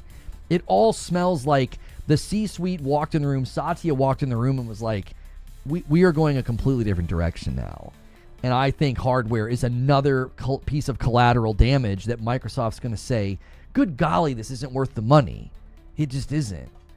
The money's in publishing. Xbox has more players than ever on console. They reported that to SEC. Okay, but you're talking, hang on a minute. What stat are you referring to? Are you talking about their own MAU on the box, or are you talking about total MAU? Because their MAU has been insanely inflated with Minecraft. Which stat are you referring to? I'm not familiar with this stat that you're claiming. So they're stating, you're going players. So I'm talking console distribution. Hardware distribution is the worst it's ever been for them. Not users, console distribution. So if this gen is falling behind Xbox One gen with sales and trajectories of saturation, that's where I think Microsoft says, no, this is not worth it. If they consider the Xbox One era a loss, they lost that gen, what do they consider this gen then? Is my question. Again, I'm looking at this through the lens of, I think Microsoft is 100% behind so much of this. MAU on console, that doesn't include cloud, PC, PS5. I asked PR for clarification. Okay. Here's the issue with that number. Hang on. Okay, yeah. So MAU on console could justify another console. I actually agree with that in principle, because they could argue, if we've got the most MAUs on console than we've ever had before, that's generating enough revenue to justify one more go. My logic is, looking at it away from users and more at hardware sales, they're going to say, we've just continued to fall. We're going to fall again. We don't have a hook. We don't have a way to make the next go worth it. We're just going to sell less again one more time. And I think Microsoft will pull the trigger and say, no, not worth it. I agree in principle that they could think MAUs higher than it ever was. We could get some of those Xbox One users to migrate. I think they just shot that plan to sunshine by raising the price right before PlayStation did a sale. I really do. Like, your MAU number on console being the highest it's ever been, I feel like that's a very tenuous number given what they just did to hardware prices. Users are the business, though. Microtransactions on Xbox One is the same as the Series X or the S. They're definitely doing at least one more gen, but we'll see what happens in 2035. So you are confident they are going to do one more gen. We're going to get the PC hybrid. Yeah, MAUs, monthly active users. Okay. Yeah, we'll see. I think my prediction is based purely on Microsoft's behavior, and I think they're going to say, kill it. Yeah, Jez was one of the first to talk about the PC hybrid. 100% unless there's... Okay, so just hang on then. Are you saying that's more probable than the handheld? So you think they're not going to do the handheld at all? Like you think that's like probably potentially like just going to be an OEM thing. They'll let other people build it, but the actual console is coming in your mind. It's not a PC hybrid. It's an AI cloud hybrid. It could be both those things, could it not, FCAT? Why would they do a handheld? I think, the handheld especially. My personal thought is that, I don't see the handheld coming back, even though Microsoft is telling people internally that it will. Okay, so it's a nuanced position. Okay. No. I think that's actually a very fair take, that the handheld is likely done, but they would still go forward with the PC hybrid. My source info is that the Xbox Series X successor is coming for sure still. Okay, no, that's helpful, because I think maybe those things are very disconnected, and for a long time I think people thought they were connected. They thought that the handheld was going to somehow be attached to that PC hybrid, and you're saying that, you reported that they're clearly not then, because you've covered the two things separately. Okay.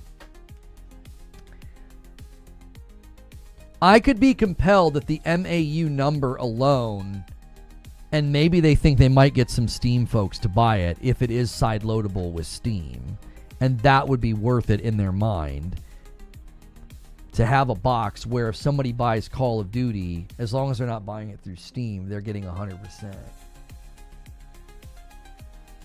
Like, I wonder if their publishing efforts would be enough to justify it one more go-around. Anything they publish on their box, they're getting 100%, and not doing revenue split with PlayStation or Nintendo, or Steam.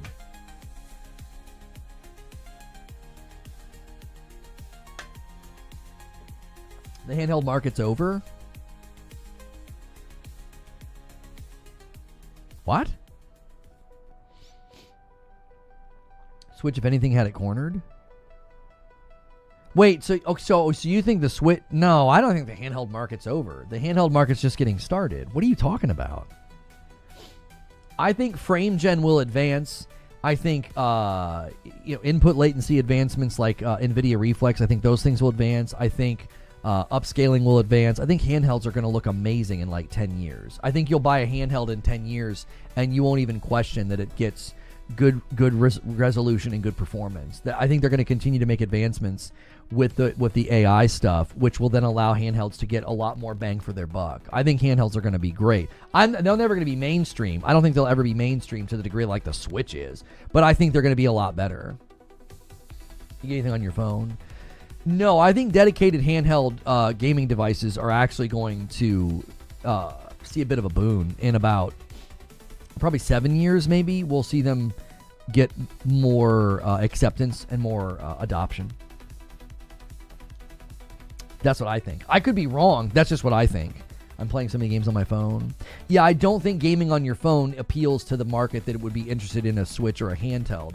Gaming on your phone's a little bit more disposable and throwaway. Yo, and a 5 bomb comes in from Jez. Jez, I appreciate you, man. I do. Hey, I was glad to see. I will say this, Jez. Thank you for the 5. And that we're 2 away from 50, boys. Whoever makes it hits 50. You guys get it. Whoever does it, we're 2 away. I did not appreciate the article that like misquoted Shuhei Yoshida, and I was so glad it wasn't you. There was a Windows Central article. I was like, he didn't say this. I was like, what are we doing here? Like, I did not like that article. I did not. It could have been a couple of words would have changed it and made it better. And a single from Stonespire, but you were a little too slow. Alex gifts 5 on YouTube and steals it. There it is. It was a good effort.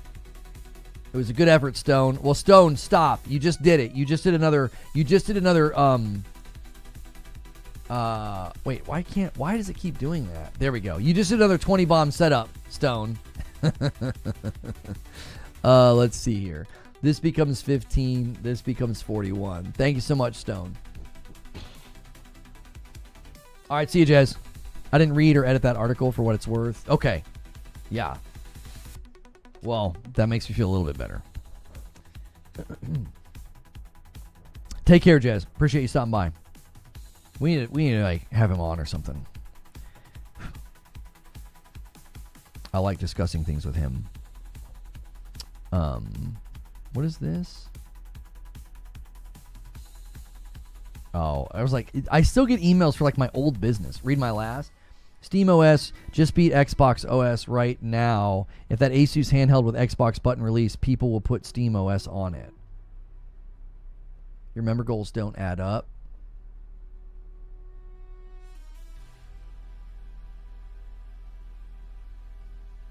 Okay, hang on. We hit 48. Stone made us hit 49. But then he did another one to make us hit 55. It's 5 to 54. So 55. Yeah? What did I do? Who's got too much?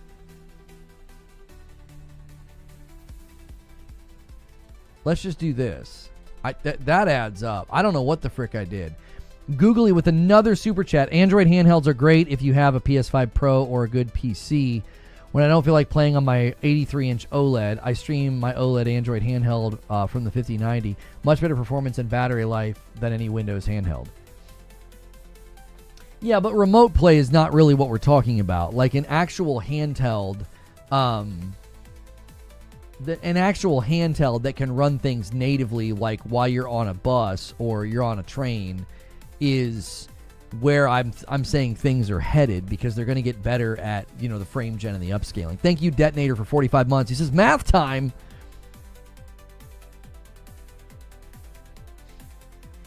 No one connecting nothing. Ask bro about the input lag. That's what I mean. Like, I'm not talking about that. I'm talking about like an actual device that can run things natively very well. Like in 10 years, I think handhelds are going to be a whole lot better. Yo, what's good, Wooly? Issue for Xbox is Steam detracts from all third-party revenue. They lose 30% from all purchases through Steam. If they were to put Steam on their console, and their cloud tech sucks. I can't speak to xCloud. I thought xCloud was doing rather well, but like missing features. But I owe Twitch 5. I'm gonna do that now.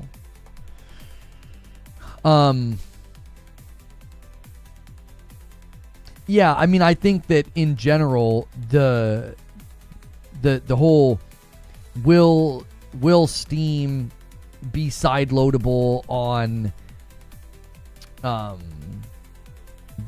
future Xbox or something. I don't know. I mean, no, I've not run through the questions. Hang on one second. Let me pull them up. Hang on. Only one today, Adam, so you're first. I left 2 in the queue by mistake. I thought I heard something. Like, I thought I heard someone scream. I don't think my family's back yet. No, they're not. I don't know what that was. Maybe it was something outside. Selling Elden Ring after never really playing it, I just rationalized I'm never really going to beat it. And has there ever been a game you bought you've never motivated enough to play it? Let me think. Because I purchased a lot of games to check them out and then never really felt motivated to finish them. I think the example I can think off the top of my head would be like Grand Blue Fantasy Relink. I liked it. I thought it was great. I thought it was fun, but it was like, yeah, it's just not in the right aesthetic and vibe for me to continue with. Then I heard you could play it co-op, and I was going to play it with my wife, but like, it's not genuine co-op. Like, you can't play through the story together. You have to like play through the story, and then periodically, like, you can join up for missions. $5 super chat from Sebastian. I also think that they don't want to launch a handheld in the same year as the Switch 2, especially since the Xbox games will be on both. Yeah, AC Shadows, I couldn't finish it. Yeah. It was just too dense. It was too bloated. Elden Ring Nightreign is like Anthem all over again, says Sorcerer. It looks and feels like it was built in 6 months. Excuse me, this is the reason pre-ordering anything these days is a bad idea. Agreed.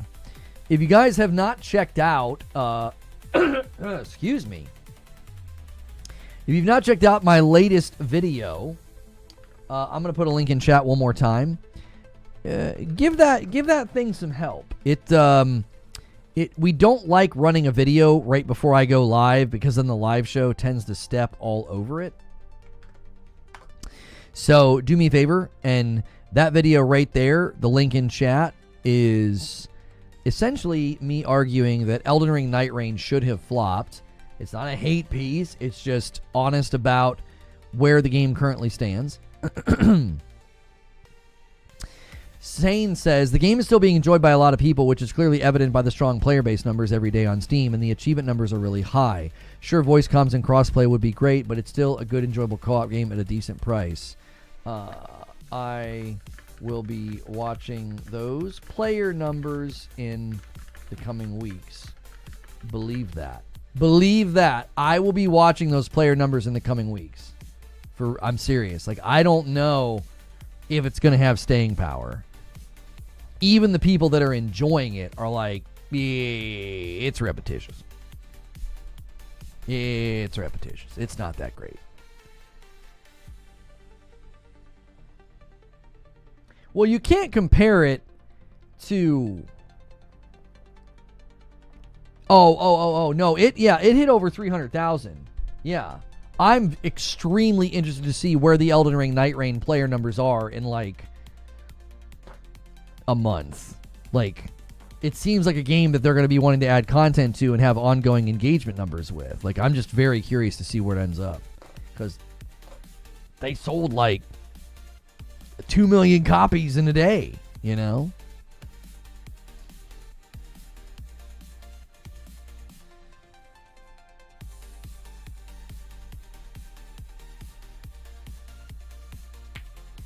What does staying power other than Fort? Marvel Rivals has staying power. Helldivers 2 had staying power, and even bounce back power. Like, I don't know what you mean.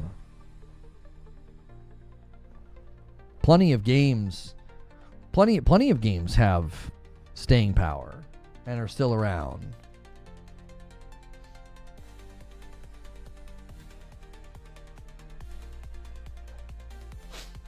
That's why I'm over the 3 to 4 player games. They just seem repetitious. Last time I had fun with was Left 4 Dead 2. I think played those zombie games just way too much. Like, way too much. I just can't even bring myself to want to try one anymore. I think I tried, what was the most recent one that they did? Was it Back for Blood? I think that was it. I was over it. As soon as it started, I was like, no, I'm good. You don't know what the premise of the game is? You haven't looked at it at all? It's basically like a battle royale and a rogue and Elden Ring got like thrown into a blender. Dying Light 2? No. Yeah, I didn't try Dying Light 2. Nope.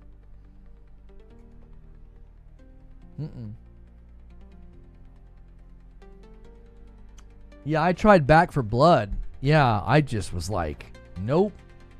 I did like one play session with it and I was good. I was like, I'm out. I can't do it. I don't know what it is about the zombie games. Maybe I played too many of them. I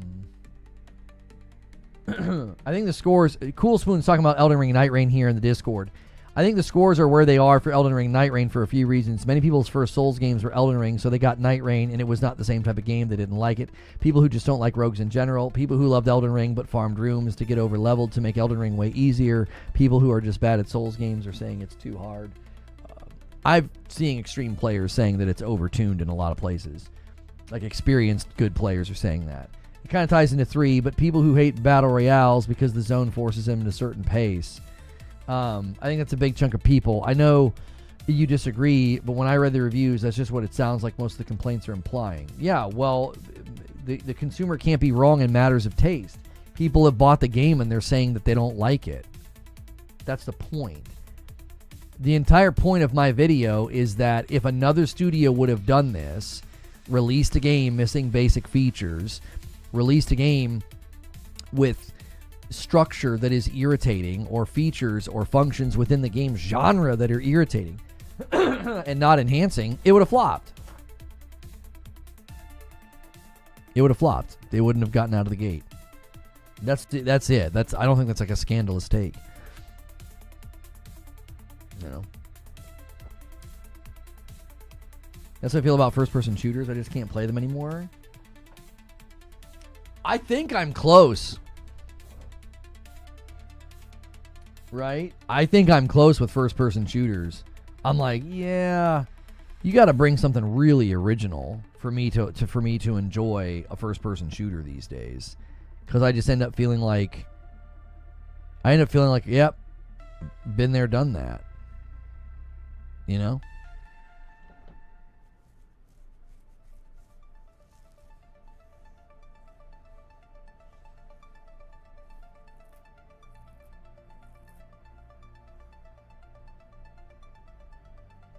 I don't play FPS multi like I used to either. Yeah, multiplayer games, PvP player games. I would rather play Expedition 33, you know? Even Doom the Dark Ages, I just started to feel like, no, Atomfall was not for me. I wasn't going to like that game. But even with Doom the Dark Ages, I was just like, man, I thought I was going to be like coming out of my skin for that game. And it was good. It was fine. I enjoyed it, but end of the year, that'll be in the top 10. It wouldn't be in the top 5, I don't think, of the year. You know? Game of the year for me is Expedition 33, says Wooly. Yeah, I think a lot of people are in that camp. Tryhards run the content dry and then complain. Well, wouldn't that be a problem? Wouldn't that be a problem for Elden Ring Nightreign, given that, like, you were arguing a little while ago that it appeals to the tryhards, it appeals to the hardcores, and they're going to squeeze the game dry and then complain?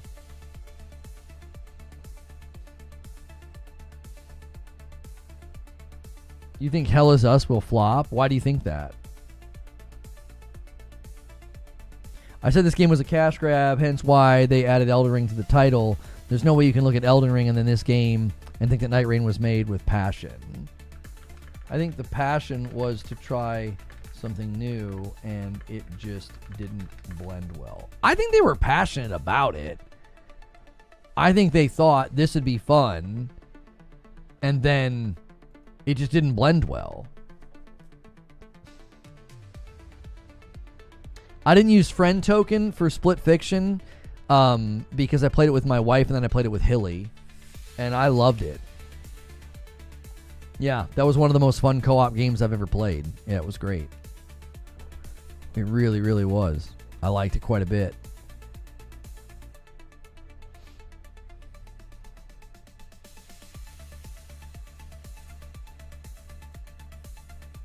Sometimes you can be passionate and still make trash. Well, I wouldn't call it trash. I think sort of like the best feedback is it should have been maybe like a $20 DLC or mode added to the base game, as opposed to, this guy says, as someone who platted every FromSoft game, Demon Souls original, remake, Dark Souls, he lists every game. This game is too hard. They need to chill a little bit. It crosses the line from challenging to downright unforgiving and broken. That takes a lot of the fun away. I think it's interesting that I actually have seen a lot of people with a ton of FromSoft experience saying that it feels overtuned. You know? And this is not me saying it. I'm repeating to you what others are saying about it.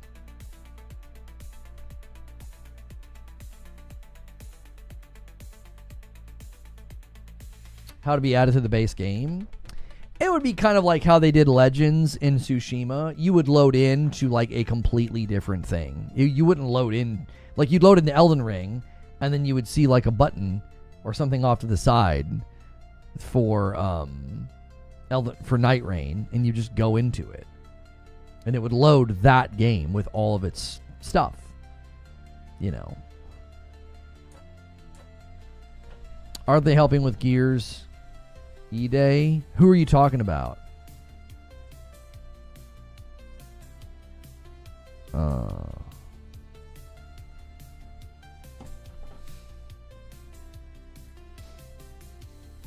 Also rogue mode in God of War and Tilu. And Valhalla was free in God of War. And then Tilu, they just baked it into the remaster, right? Legends was such a good time. I thought they were experimenting with that to do like a live service Tsushima in the future. That's what I thought they were doing, but didn't turn out that way. Thank you, I am Meb, for 10 months on Twitch. Thank you so much for sticking with me that long, and for using your Prime sub, guys. We are back on Twitch. We've been back on Twitch for almost 2 months. And if you're going to use your Amazon Prime, Twitch Prime sub on me, remember you got to do that every month. It's manual. Like, you got to manually go do it. No live service for Ghost? Yeah, I wasn't saying that, like, I necessarily wanted it. I think they could do it in a way that would be good. But, like, I thought maybe they were testing the idea because they had, like, you know, tiered loot, all the different colors. You know, felt like it could have been going that direction.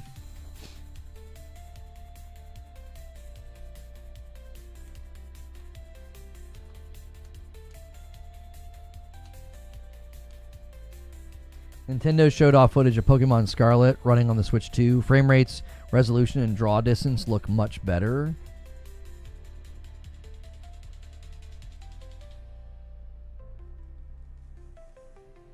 Yo, another person remembering to use their Prime. Thank you, Jay Facer, for 11 months in the contest here. You bumping Twitch to 17. Nobody's gone crazy yet. It's anybody's game. That's full of stutter. Yeah, that did not look very good to me. I really wonder, like, is the Switch 2 going to age really, really well with, like, everybody who bought a Switch 1 and are like, that's kind of their jam, and they like playing Nintendo games. But man, everybody else that was kind of hoping for a little more punch, you know, are probably thinking, I don't know. Like, I'm hoping to play Zelda, I'm hoping to play Mario Kart, you know, mainline Mario, all that. But I don't know. No new Pokemon. My bro ain't getting it. What you talking about? Sven with 47 months. Double dipping until I hit the crispy 4 years. I appreciate that. Thank you so much, Sven. Bumping the line to 59.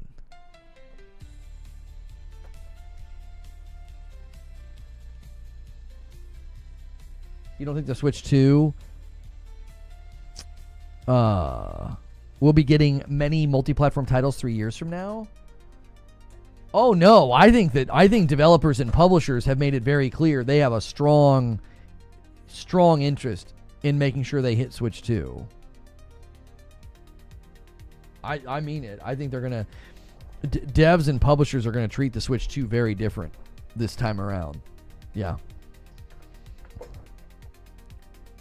I don't think you're correct. I think if you look at the porting behavior in the late life of the Switch 1, I think that's an indication of how it's going to go. I think publishers and developers are heavily interested in making sure that they land on Switch 2. A lot of games are coming out as those key cards, though. The key card thing, there are plenty of things to be critical of Nintendo for. It's not the key card thing. The key card thing makes it possible for smaller studios to get into retail, which is incredibly important. It's a lot cheaper for them to do it that way. For the next 8 years, though, I'm telling you, I mean it. You just watch. There were devs putting games on the Switch 1 during its 7th year. Why would that not hold true this time around? I mean, people are going to... I do. I think they're signaling that there's an interest in landing on that platform.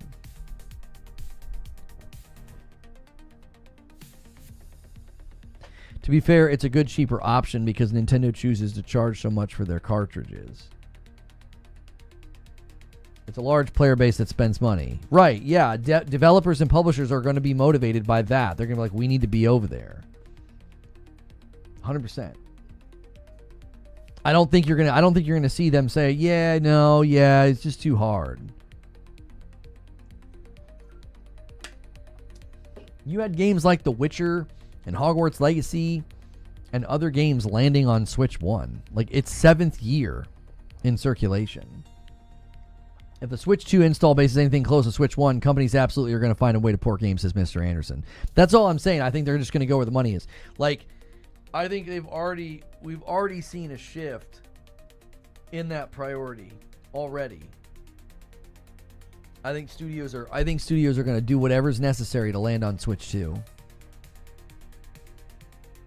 Fortunately, some games like Street Fighter 6 say the code on the key card expires after 2 years if unused. Kind of sucks for physical collectors. Why would it not be used? I don't understand. So you would buy it, take it home, and not use it, and then be mad that 2 years later you can't use it. What consumer is this?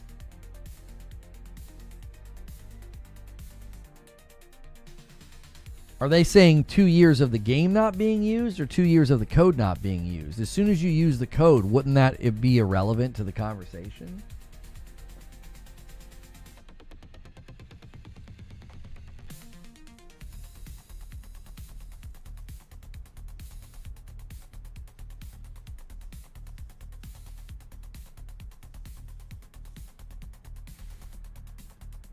When will we hear that the Switch 2 is holding back devs?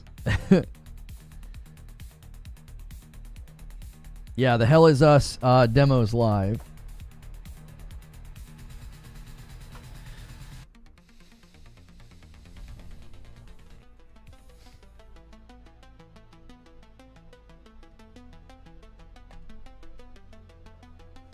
I meant they could be sitting out of the... Oh! I never thought about that. Right. What do they do with those key cards if they've been sitting on the shelf of the store for 2 years? Sorry, I'm on mobile. No. Now that you've clarified, that's actually a far more interesting question to ask. Yeah, if the code goes unused for 2 years because it's sitting in a clamshell in the store, what do they do with those? I can't even think of a solution. What would you do? I mean, you'd have to have a way of... They could probably be refurbished? I don't know what you mean by refurbished. You mean like repurposed or reset, having their expiration date? I don't know. Don't they get recycled after a period of time, or they must have a way of pulling metrics for issued codes that go unused? I don't know. Stores are going to put them on sale for $5. I got Gears 2 for pennies. Yeah, I mean, I guess they could do that just to get rid of them. Send back to Nintendo and they'll put new games on them. Oh, I see what you're saying, Draken. I was like, refurbished? What are you talking about? Okay, right. So repurpose would be the better word. Like, refurbished to me is like, oh, they're going to fix it. They're going to, you know, that's usually like a repaired version, right?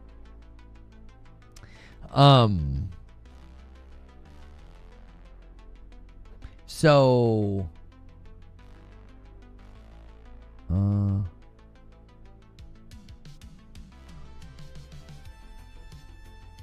yeah, recycled. Yeah, so you'd send them back and then they would put a new game on them.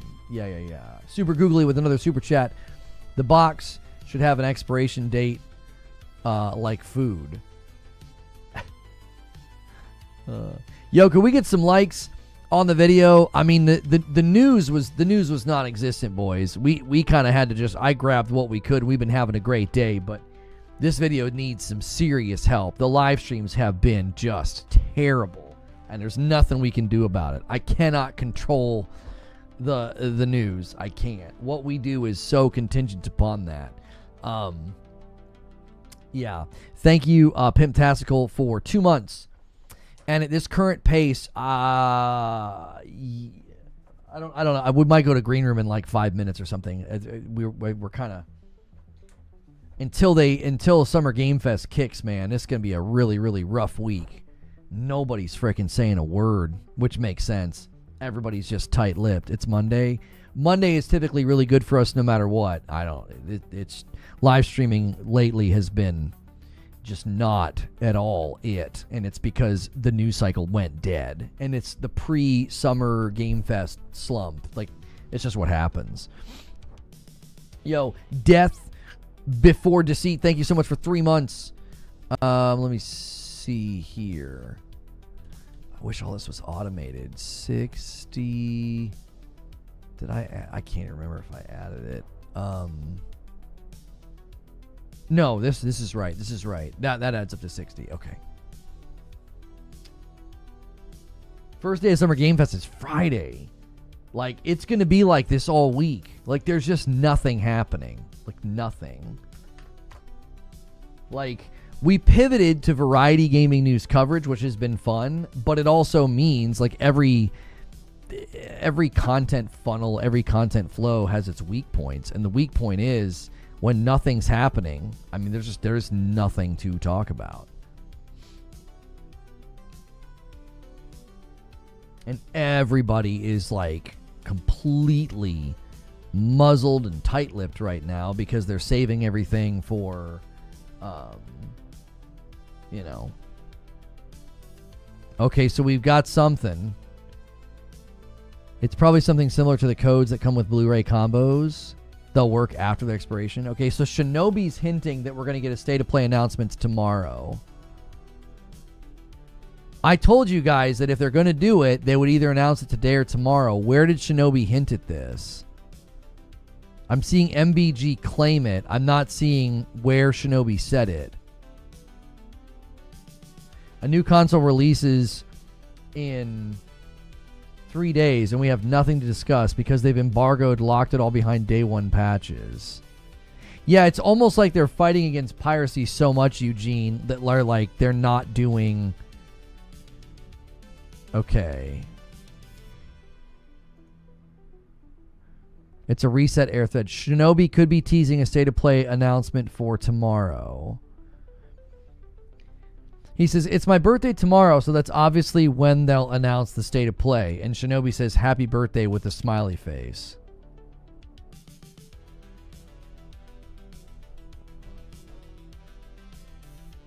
It's my birthday tomorrow, so that's obviously when they'll announce that I play. Happy birthday. I told my wife that's why I couldn't make any plans this week. Because that's how PlayStation is. It's like they're so unpredictable. And I really did think it would be weird for them to sit out this week. I still think they would do something Thursday to kick off Summer Game Fest. Thursday night, state of play.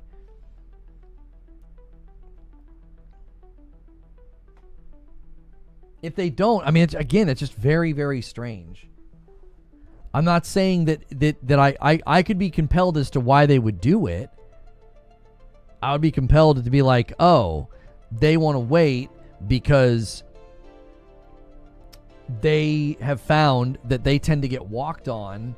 They do their thing first, and then everybody else goes, and they get a little bit walked on. So maybe the new leadership wants to go later in the month so that they sort of, get to operate in the vacuum of the aftermath of the events.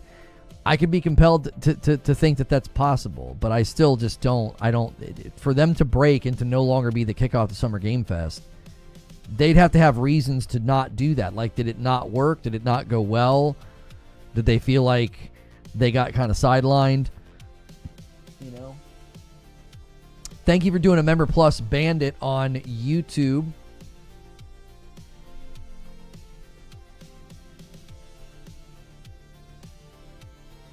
The game key cards are infinite use, so they won't expire. You can sell them to other people. Somebody said after 2 years of not being used, they expire. So if it's like sitting on the shelf of a store for 2 years, would be the worry. Lisa says, for Nightreign, if you could buy more time in the run with the currency you get after the run, you'd be able to get better for the next run and feel like you have more of a chance to compete. PlayStation were at their best when 360 was doing well. What makes you say that?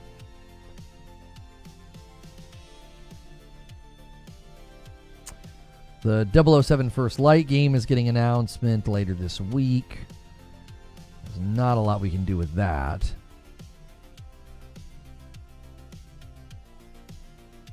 Sick beats, yo.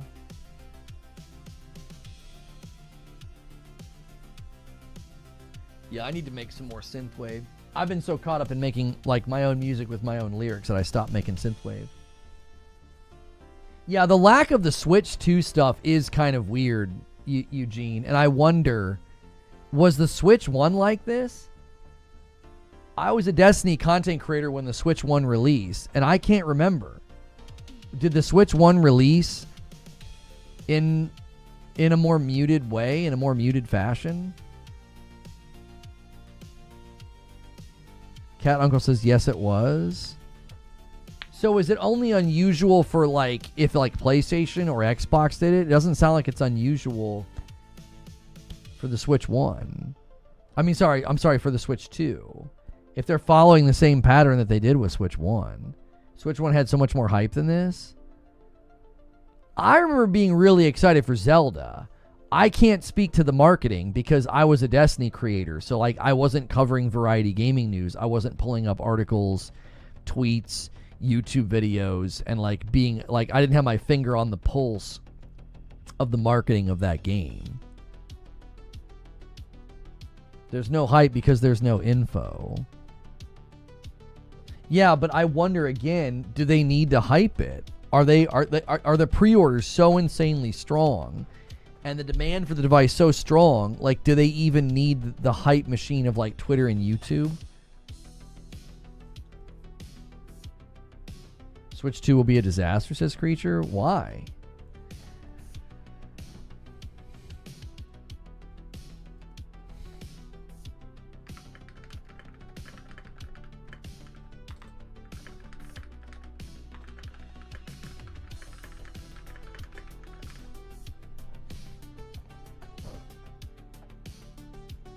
Yeah, I mean, disaster is a strong word.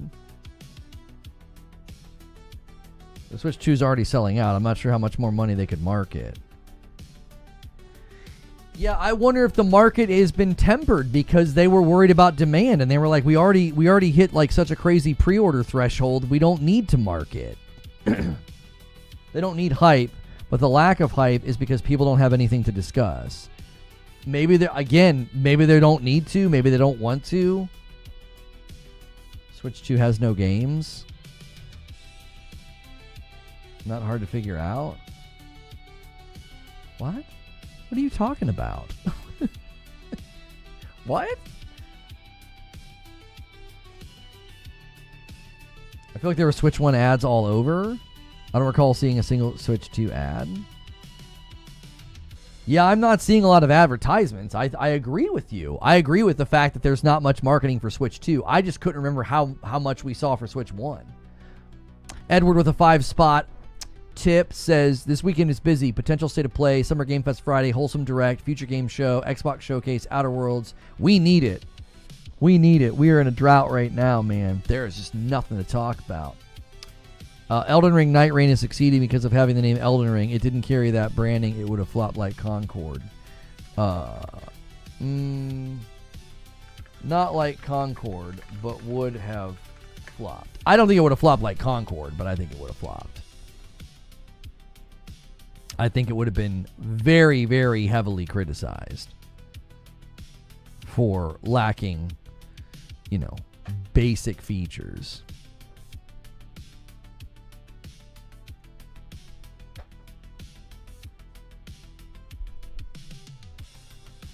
Hype is personal feeling that can't be extrapolated to the larger market. What is selling? Anyone on Switch 2? Mario Kart ain't it. You don't think Mario Kart's it? The previous Mario Kart has sold over 70 million copies, and you don't think that's going to be a big, no pun intended, you don't think it'll be a big driver for Switch 2? It's like one of the most popular gaming franchises that Nintendo has.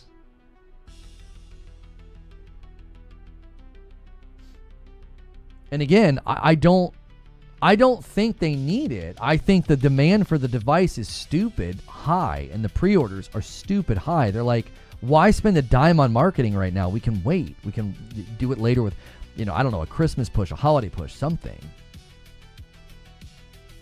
Switch 2 is launching into a trade war, economic uncertainty. Switch 1 had none of these issues. I know I'm holding fire on Switch 2 due to the economy and uncertainty in the job market. The launch hype will happen after launch once people can break it down. I don't think they're intentionally not saying anything, says Eugene. They just locked access behind a day one patch, so we don't have any previews or reviews or hardware breakdowns. Are Nintendo fanboys crazy people that will buy anything or not? We can't have it both ways. Right, yeah. Talika says the key cards are not a download code. You put the cartridge in the system and you download the game to play it. You have to have the cartridge in the system in order to play the game. Right. Somebody said that those codes expire if they've not been used for 2 years, Talika. So the concern is if it sits on the shelf of a store for 2 years and doesn't sell, what happens to that code? Is it just a scare tactic? Does it work? Does it need to be recycled? Googly says, compared with Nintendo fanboy hype, from fanboy hype has nothing. This is true.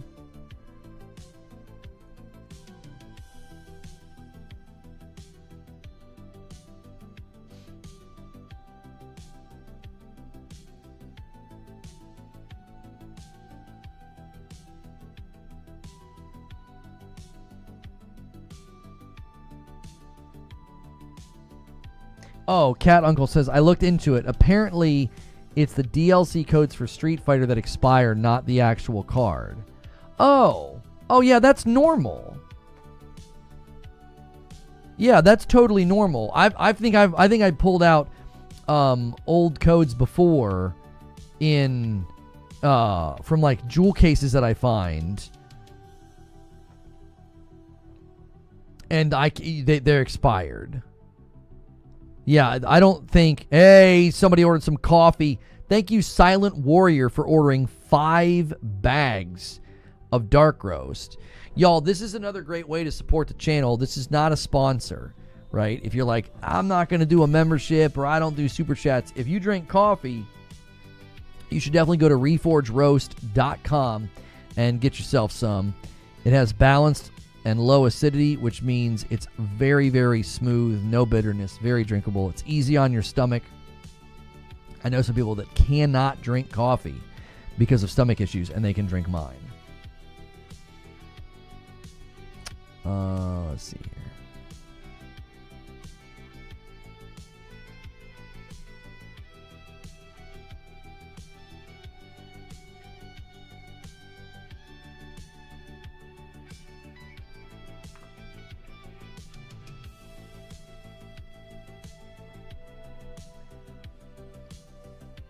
It's official. Atomic Heart is part of Summer Game Fest, airing live on June 6th. I'm assuming they're going to be talking about their sequel. The neighbor kid keeps ringing the door. My kiddos must not have heard it.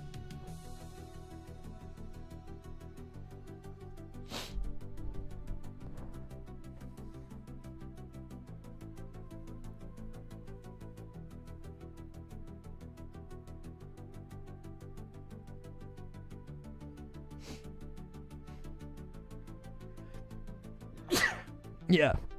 Yeah, the sequel to Atomic Heart is Atomic Spleen. Yes. The Switch also had to be successful after the Wii U, so they had to heavily push it. I think that's good context, Cat Uncle. That's good context to say, yeah, I mean, they had to go crazy to build up confidence and hype for the Nintendo Switch 1, and they don't really have to do that for the Nintendo Switch 2. Demand, excitement, and pre-orders are at such a high level, they probably don't feel the need to. Silent Warrior, with 45 months, I've been away for a bit. I've been busy IRL, but kept supporting, and I'm now back. Glad to see you doing well. Yo, thank you for the VIP.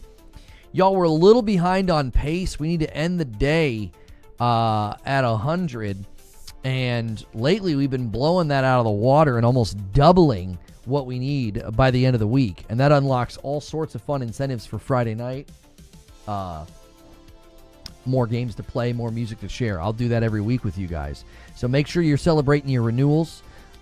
Make sure you're using your Twitch Primes every month. You got to do that manually. It does not automatically do it. Can lactose intolerant people have chocolate? They're completely unrelated.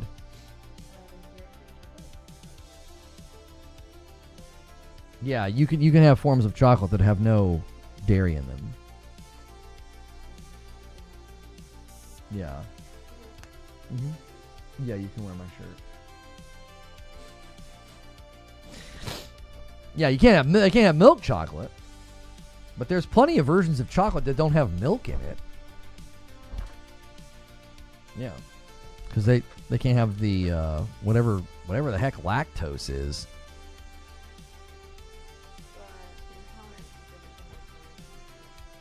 Yeah. Why the Wii U failed, though? Because so many of the casual family owners didn't even know the Wii U was a new console at the time. Yo, Stonespire. I know what Stonespire's going to do. I know what he's going to do. He's tempting another 10 bomb. Nobody helped him out earlier, so he's going to try it one more time. He's going to make this hit 65.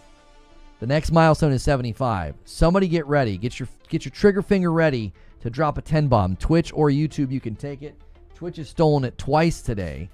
They have stolen it twice today. They keep waiting and biding their time and dropping the 5 bombs. There it is, 65. Thank you so much, Stonespire. And he makes this a 46. I think that's right. No. And a 10 bomb comes in from Silent Warrior. He does it. That's going to be... I think what this does is this becomes 57. I think I needed to do one more. And there it is. They got one on you. They got one on you, Twitch. And another 10 bomb comes in from Siryu and takes it to 85. Holy cow. Well, there's always another chance. We're now 15 away. We are now 15 away from the first 100 milestone of the week. Amazon MGM Studios is in talks to produce split fiction live adaptation. Sydney Sweeney and the director of Wicked. W or an L. I think that could be really good. Yeah.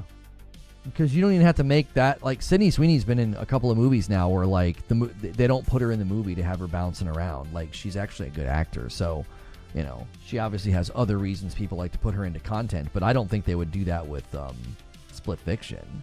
She would just play the blonde girl.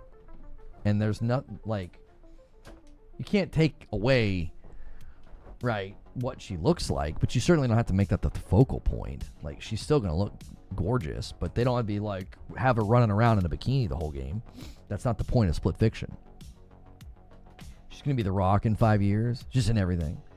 No, I will not be buying the bathwater soap. I think that's weird. The whole bathwater thing is like, I don't know. It's just, I don't know. That's weird, bros. Okay.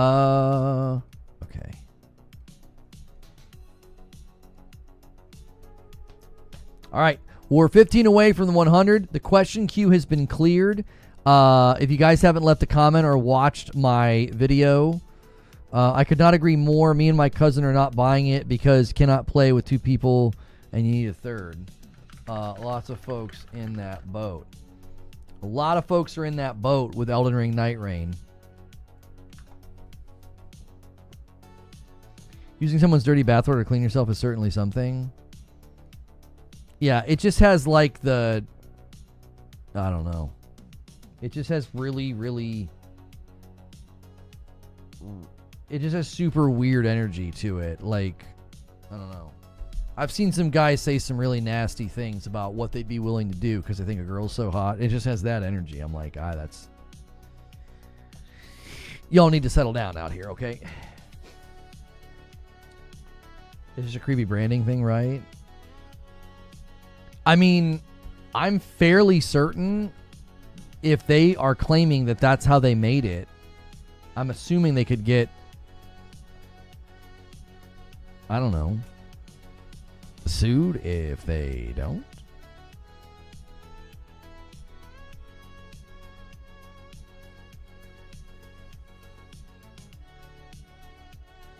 It's very much the cousin you visit at Christmas as a child energy.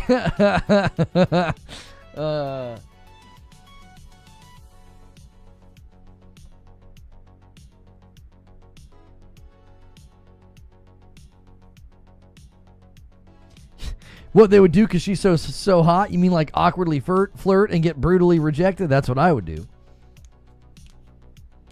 It's bad. I heard it's like 1 drop per bar, so it's minuscule, and they likely cleaned it during processing.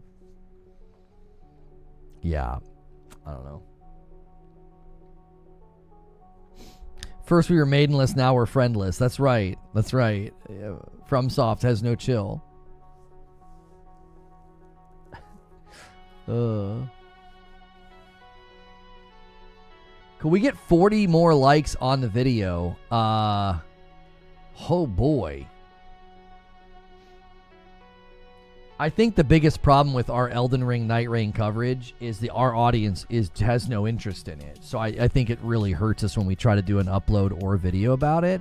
Like, this post is exactly why I didn't know what else to do a video on, though. It's what came to me, it's what I felt, it's what my opinion was, so I made the video. Like, I'm not going to be audience captured and like not make a video because I know y'all are tepid to it. But this right here is just, I think it's why anytime we've tried to cover it, we've gotten terrible results. Whenever we covered Elden Ring or whenever we covered the DLC, we got great results. But Nightreign has just been a non-starter with y'all. You know? It's been a non-starter. And I think it makes sense. I just think people looked at it, they assessed what it had and what it would be, and they said no thank you. And because of that, it's just like, this stream is YouTube featured, apparently? What do you mean?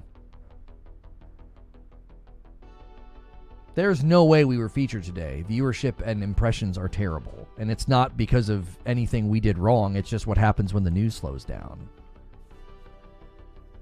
What's wrong with this Elden Ring? I just argue that it should have flopped because if another studio would have brought a game to the market without crossplay and without voice comms, no way to play duo, not tuned for solo play, I think it would have flopped. I think people would have been eviscerated it. It says it below the thumbnail before I clicked it just now. Huh?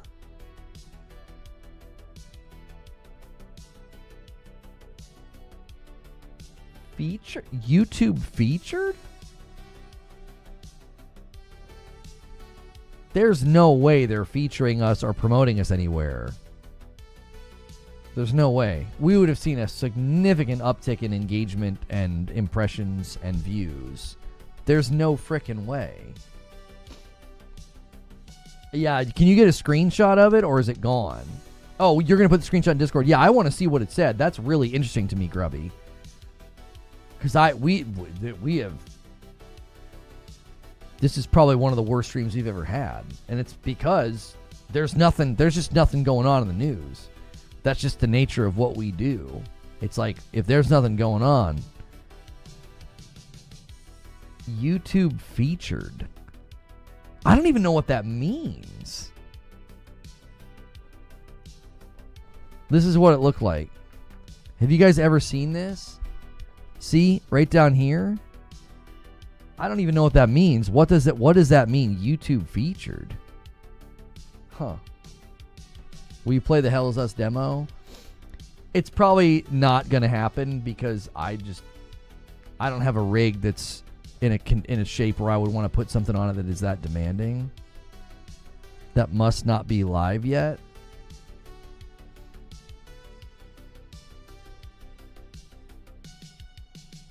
Oh yeah, Astrocross has it below his video for you. I wonder what it means. It probably has something to do with the new live stuff you're testing. But message Zach Busey. Zach might know. I don't know.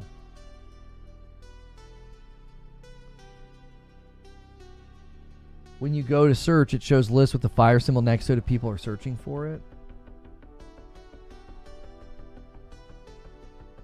So far, the YouTube feature just takes the don't recommend channel option when I click the 3 dots.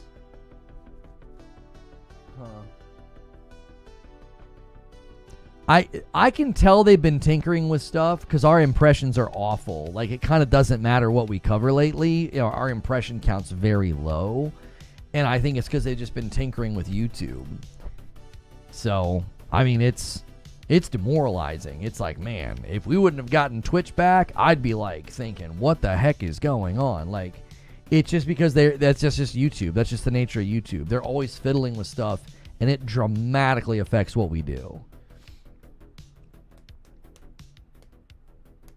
There's an entire new set of live options rolling out that's clearly not working yet.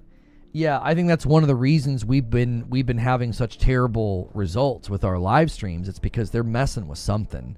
And maybe it's these features they're getting ready to push. I don't know. If we weren't fan funded, we'd be so cooked. Like, you can't, I mean it. I mean it. If we were not fan funded, if we were not supported by the users, we'd be cooked. Because YouTube is like so incredibly unreliable and just not a platform to live stream on. It just isn't built for it. There's times where it's great and we're riding high and discoverability is awesome. But converting that into like a sustainable model, it just isn't there. It isn't. That's why we are heavily trying to do more and more uploads, because that's just what the platform's built for. You know, it's not built for what we do. And now it could be because they've got the YouTube music and they've got the podcasting thing that they've added, which is basically what we do. We do a live podcast. And if they can roll out some of these live features, it could get better. But good golly, I've been streaming on this platform for almost 5 years, and it just has not ever really felt like you could rely on it, you know?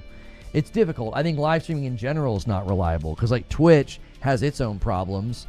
It's just nothing but a top-heavy, it's just mega top-heavy, and no one's loyal to the idea of watching streams. They're loyal to, like, the particular person that they like to watch.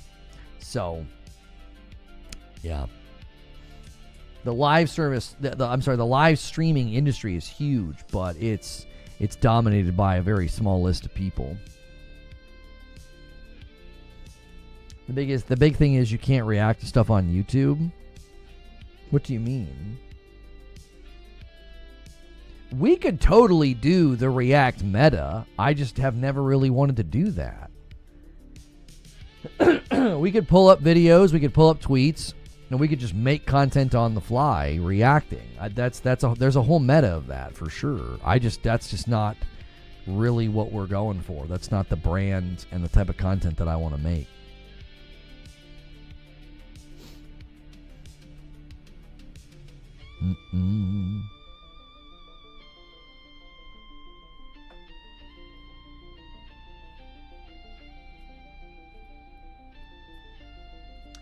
Stellar Blade social team caught reposting not safe for work smut on X. Image reposted a fan art from a user named Naughty Cafe, whose bio marks him as a not safe for work artist. The image in question is a custom drawn image of Eve, the game's protagonist, in her skin suit outfit, but it's a little more revealing than shipped up likely ever intended to be. Depending on your safety settings on X, you'll be met with a blocker. I'll let you find the image yourself.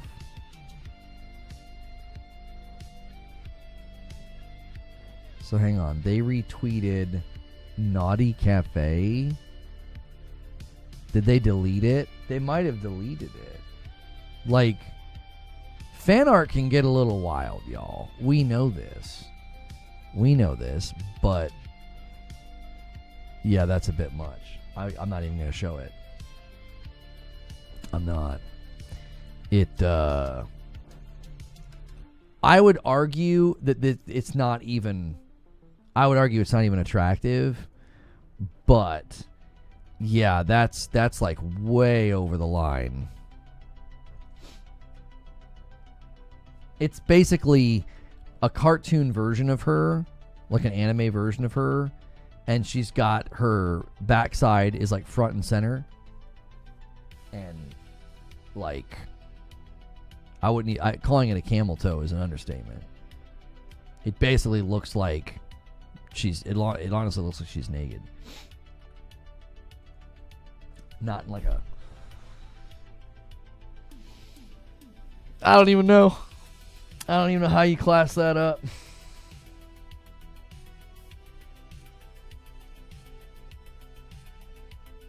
Shift Up out here praising mods.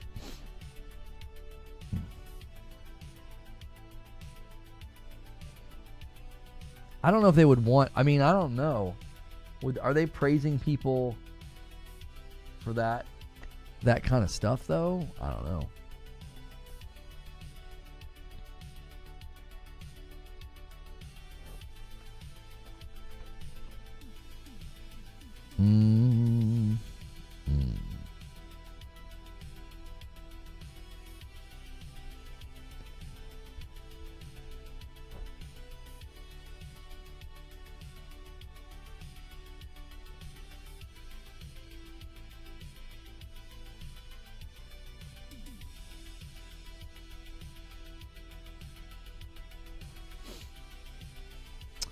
Gen Z is storming the golf links, huh?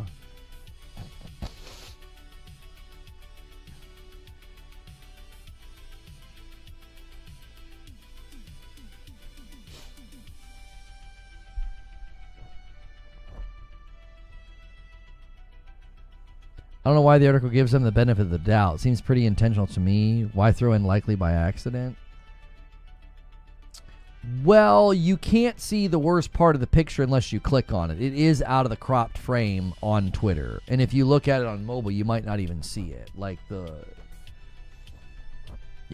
toe is out of the frame. So...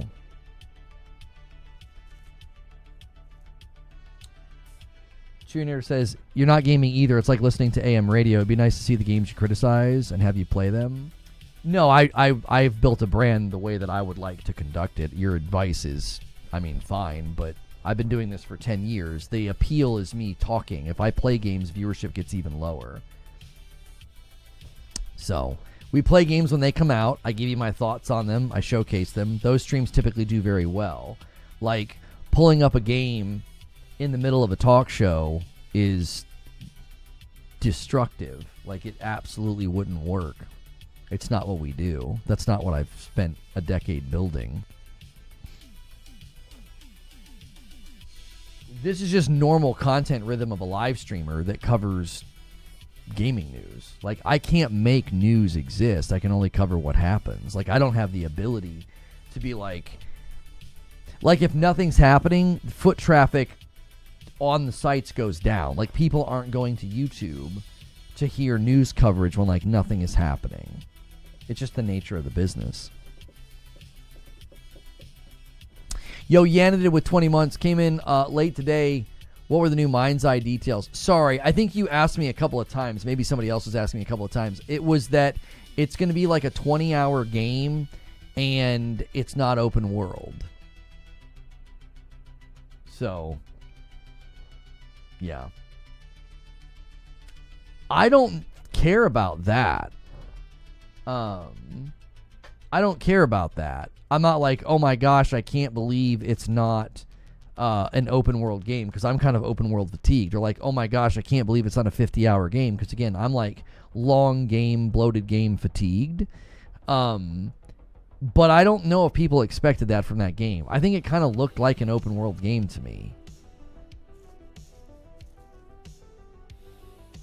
Oh, that was the first time you asked? I think somebody asked earlier. Do sports radio hosts play half the sports they talk about?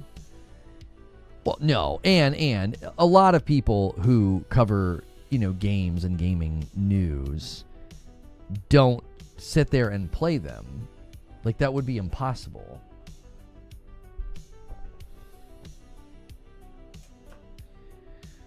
What are we expecting for tomorrow? Also, that just sent Mindseye to my wait for a sale list. Thanks for the update. I just felt like it continued the weird trend that, like, we have no idea. We just have no idea what the game is about. It's like it looked like a game that was going to be open world, but it's not. Like, again, a game where they showed us getting in a car and ripping off down the road. That not being open world, I think, is going to be a surprise to people. It just looked like an open world game. I don't need it to be an open world game. I don't. I'm fine with that. But when you make your game very GTA adjacent, I think that comes with expectations that potentially are going to feel like a breach for people. They're going to be like, wait, what? It's going to be a 20-hour and not open world game, like a story-based game? Let me ask you something. When you see the Mindseye trailer, do you see a game that's going to focus on telling a compelling story and not be in the open world? Because that's what they're saying. They're saying, we wanted to tell a compelling story, and open world freedom makes that difficult. So that's why it's not open world. And also, it's 20 hours, right? They didn't want to just like have this padded out long experience for the sake of having it, which I'm like, that's all fine. I am okay with those things. I'm not saying those things are negatives, but it does make me wonder, is that what people were expecting based on the trailers that they showed? Most sportscasters were players. And I've been playing video games since the Coleco. So yeah, I would say I don't need to actively participate in every game that I'm commentating on.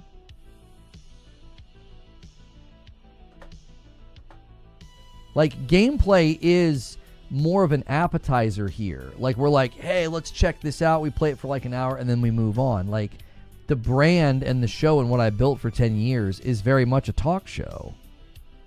So the advice, I mean, I get where you're coming from, but the advice would be destructive. If I was like, I tell you what I could do to increase viewership, I'm going to start doing more gameplay.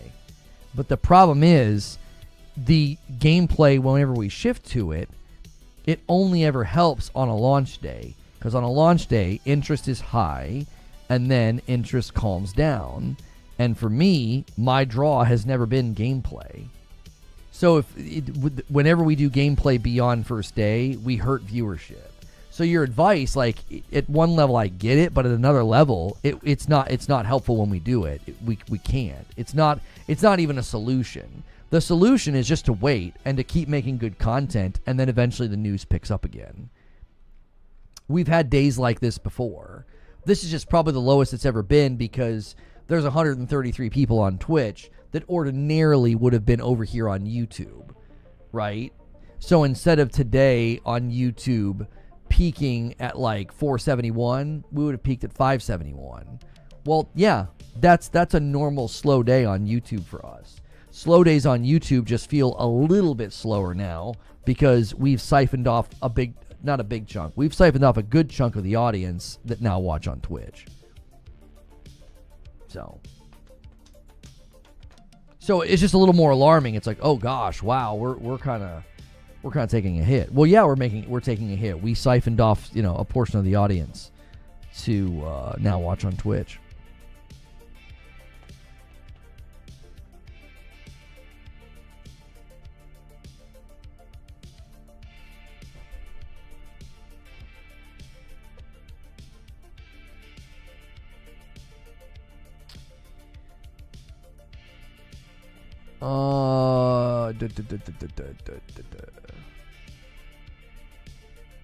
Speaking of which, I'll give you guys a little bit of time. We haven't had to do we have not had to do a show extension in a while. We've gone late and long for a long time, but we're coming to a screeching halt here because it's just the nature of like what we're talking about. There's just nothing to talk about. So I'm gonna set up Green Room. I'll let you guys extend. If we hit 100, I'll extend. But we're not even we haven't even hit 100 yet. I'm going to set Green Room for 10 minutes from now.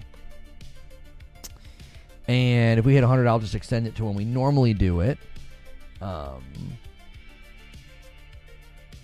combat looks so dated. Yeah, Mindseye has a pretty dated feel to it as well. It does. It just doesn't... It feels like a game kind of stuck in time. You know what I mean? Another super googly super chat. Would you mind sharing YouTube revenue per month, counting out all memberships and super chats? Why would I do that?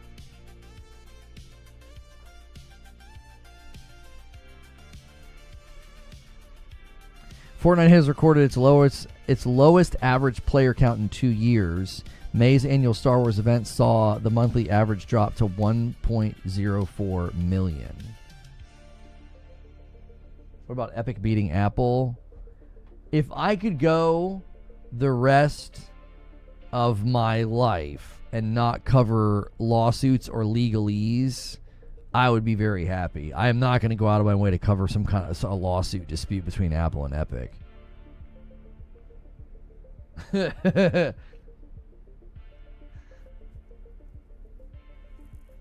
I just don't care. Sure, send us your last 48 pay stubs and then we'll tell you, says Creature. Hey, bro, do you mind showing us your bank account and social security number as well?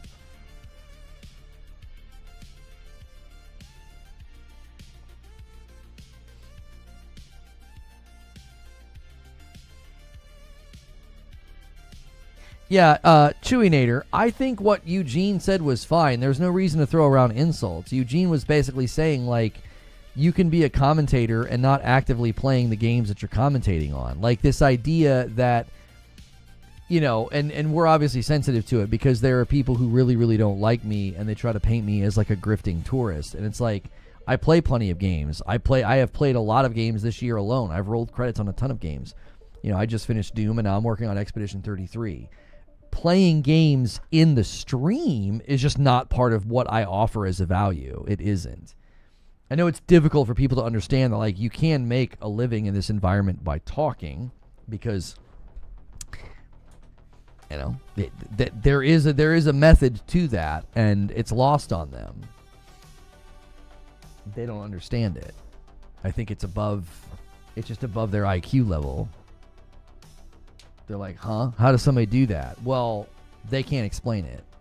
I've either brainwashed you guys or you're pay pigs or... Like, they come up with all these weird explanations that don't make any sense. Like, how could you get a loyal audience with just talking? Like, how do you do that? If it's just a grift, if I'm just a tourist, like how do you get a loyal audience then? How do you get people to support that? That doesn't, there's nothing logical about that. Yeah, they call you guys cult members and stuff. There's no logic or reason behind the take. You just see what I'm saying? Like, the idea that you can get an audience by not being authentic and being a grifting tourist, like, huh? The irony is that the people that accuse me of that are basically grifting tourists. Like, they don't actually consume my content. They have no idea what I actually say or think or do. They just hate me because I was critical of their favorite brand or something.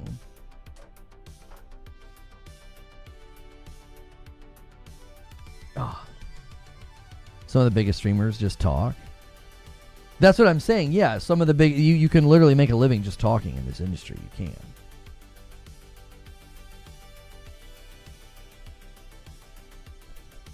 If we didn't know we're in a cult, are we actually in a cult? If we were a cult, this is the worst cult ever. Where the frick is my magic Kool-Aid? All hail the neutron. That's right. You're also a target who can make them money. Yeah, I mean, there's probably a strange twinge of poison you have to drink every day, knowing that, like, your content is dependent on the content of the people that you claim to hate. Like, you have nothing without people to make fun of. You know what I mean? To be that empty and vapid and soulless, to be that hollow, to be like, I have nothing without the content of others. Like, that's got to be a unique dash of poison they have to swallow every time they upload a video. A VIP from my man Insomniac Black, 45 months. What I don't get is, if you are in disbelief at how somebody can just sit in a chair and talk and not play the game, I'll be spraining my ankle running to get on a call with Lono to figure out how. Thank you for the 87th member of the week and puts YouTube at 69. Nice. Wait, what the frick just happened? Huh? I must have highlighted the whole thing. There we go. Golly.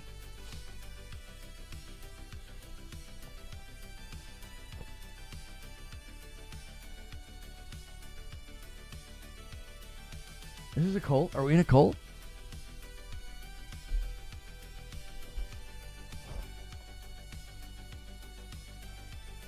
I find cult as a term of endearment for content creators.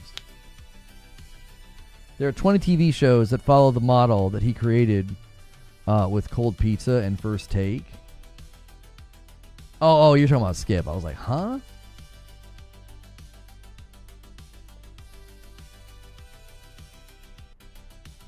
I don't know about that. I think anyone can make a compilation of the latter.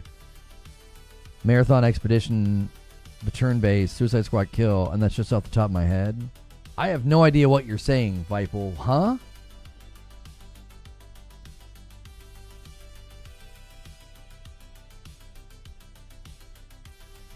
We're going to go to Green Room in 5 minutes. I will extend if we hit 100. We're a little behind pace. That's okay. Last couple weeks have been way ahead on pace. We're a little behind pace. We'll probably be above pace by the end of the week just because of the showcases and stuff. But if you guys manage to make it hit 100, I'll extend. We'll just keep going. But we need another 13. If not, we're going to Green Room. If you can't come to Green Room because you're not Member Plus, I'll give you a link to the Nightreign video.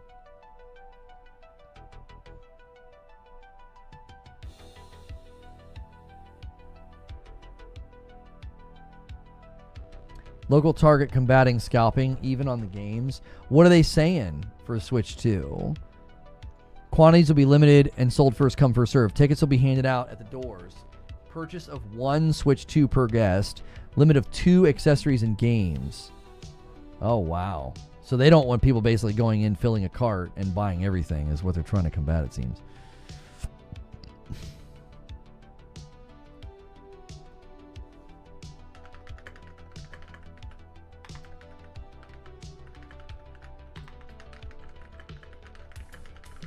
This guy says crossplay no comms is not an issue at all. This is the game they wanted to make and people got to adjust.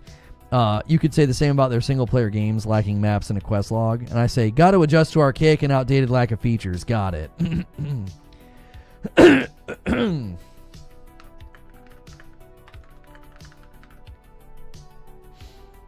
If Elden Ring, it's Elden Ring, what are you talking about? Name recognition alone protects it from flopping, no matter how it might be.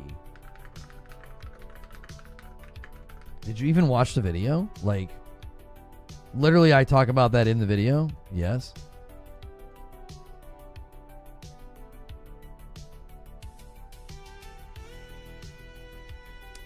We are 25% of the way to the sub goal.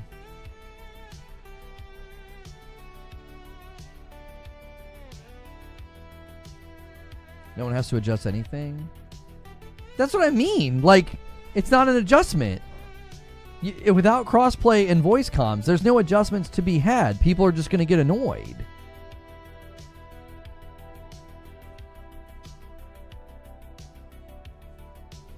Hell Is Us is a really unique game. The sound design, voice acting, and music are spot on, but dear God, the performance is trash. At 4K medium settings, DLSS balance with FG on, frame gen on, I can't get above 45 FPS. UE5 is garbage. UE5 is not garbage. That's not the problem.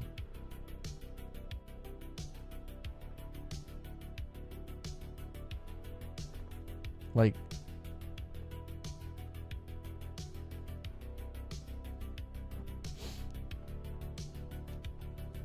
UE5 is not the problem. The problem is they've built a game that's not optimized well.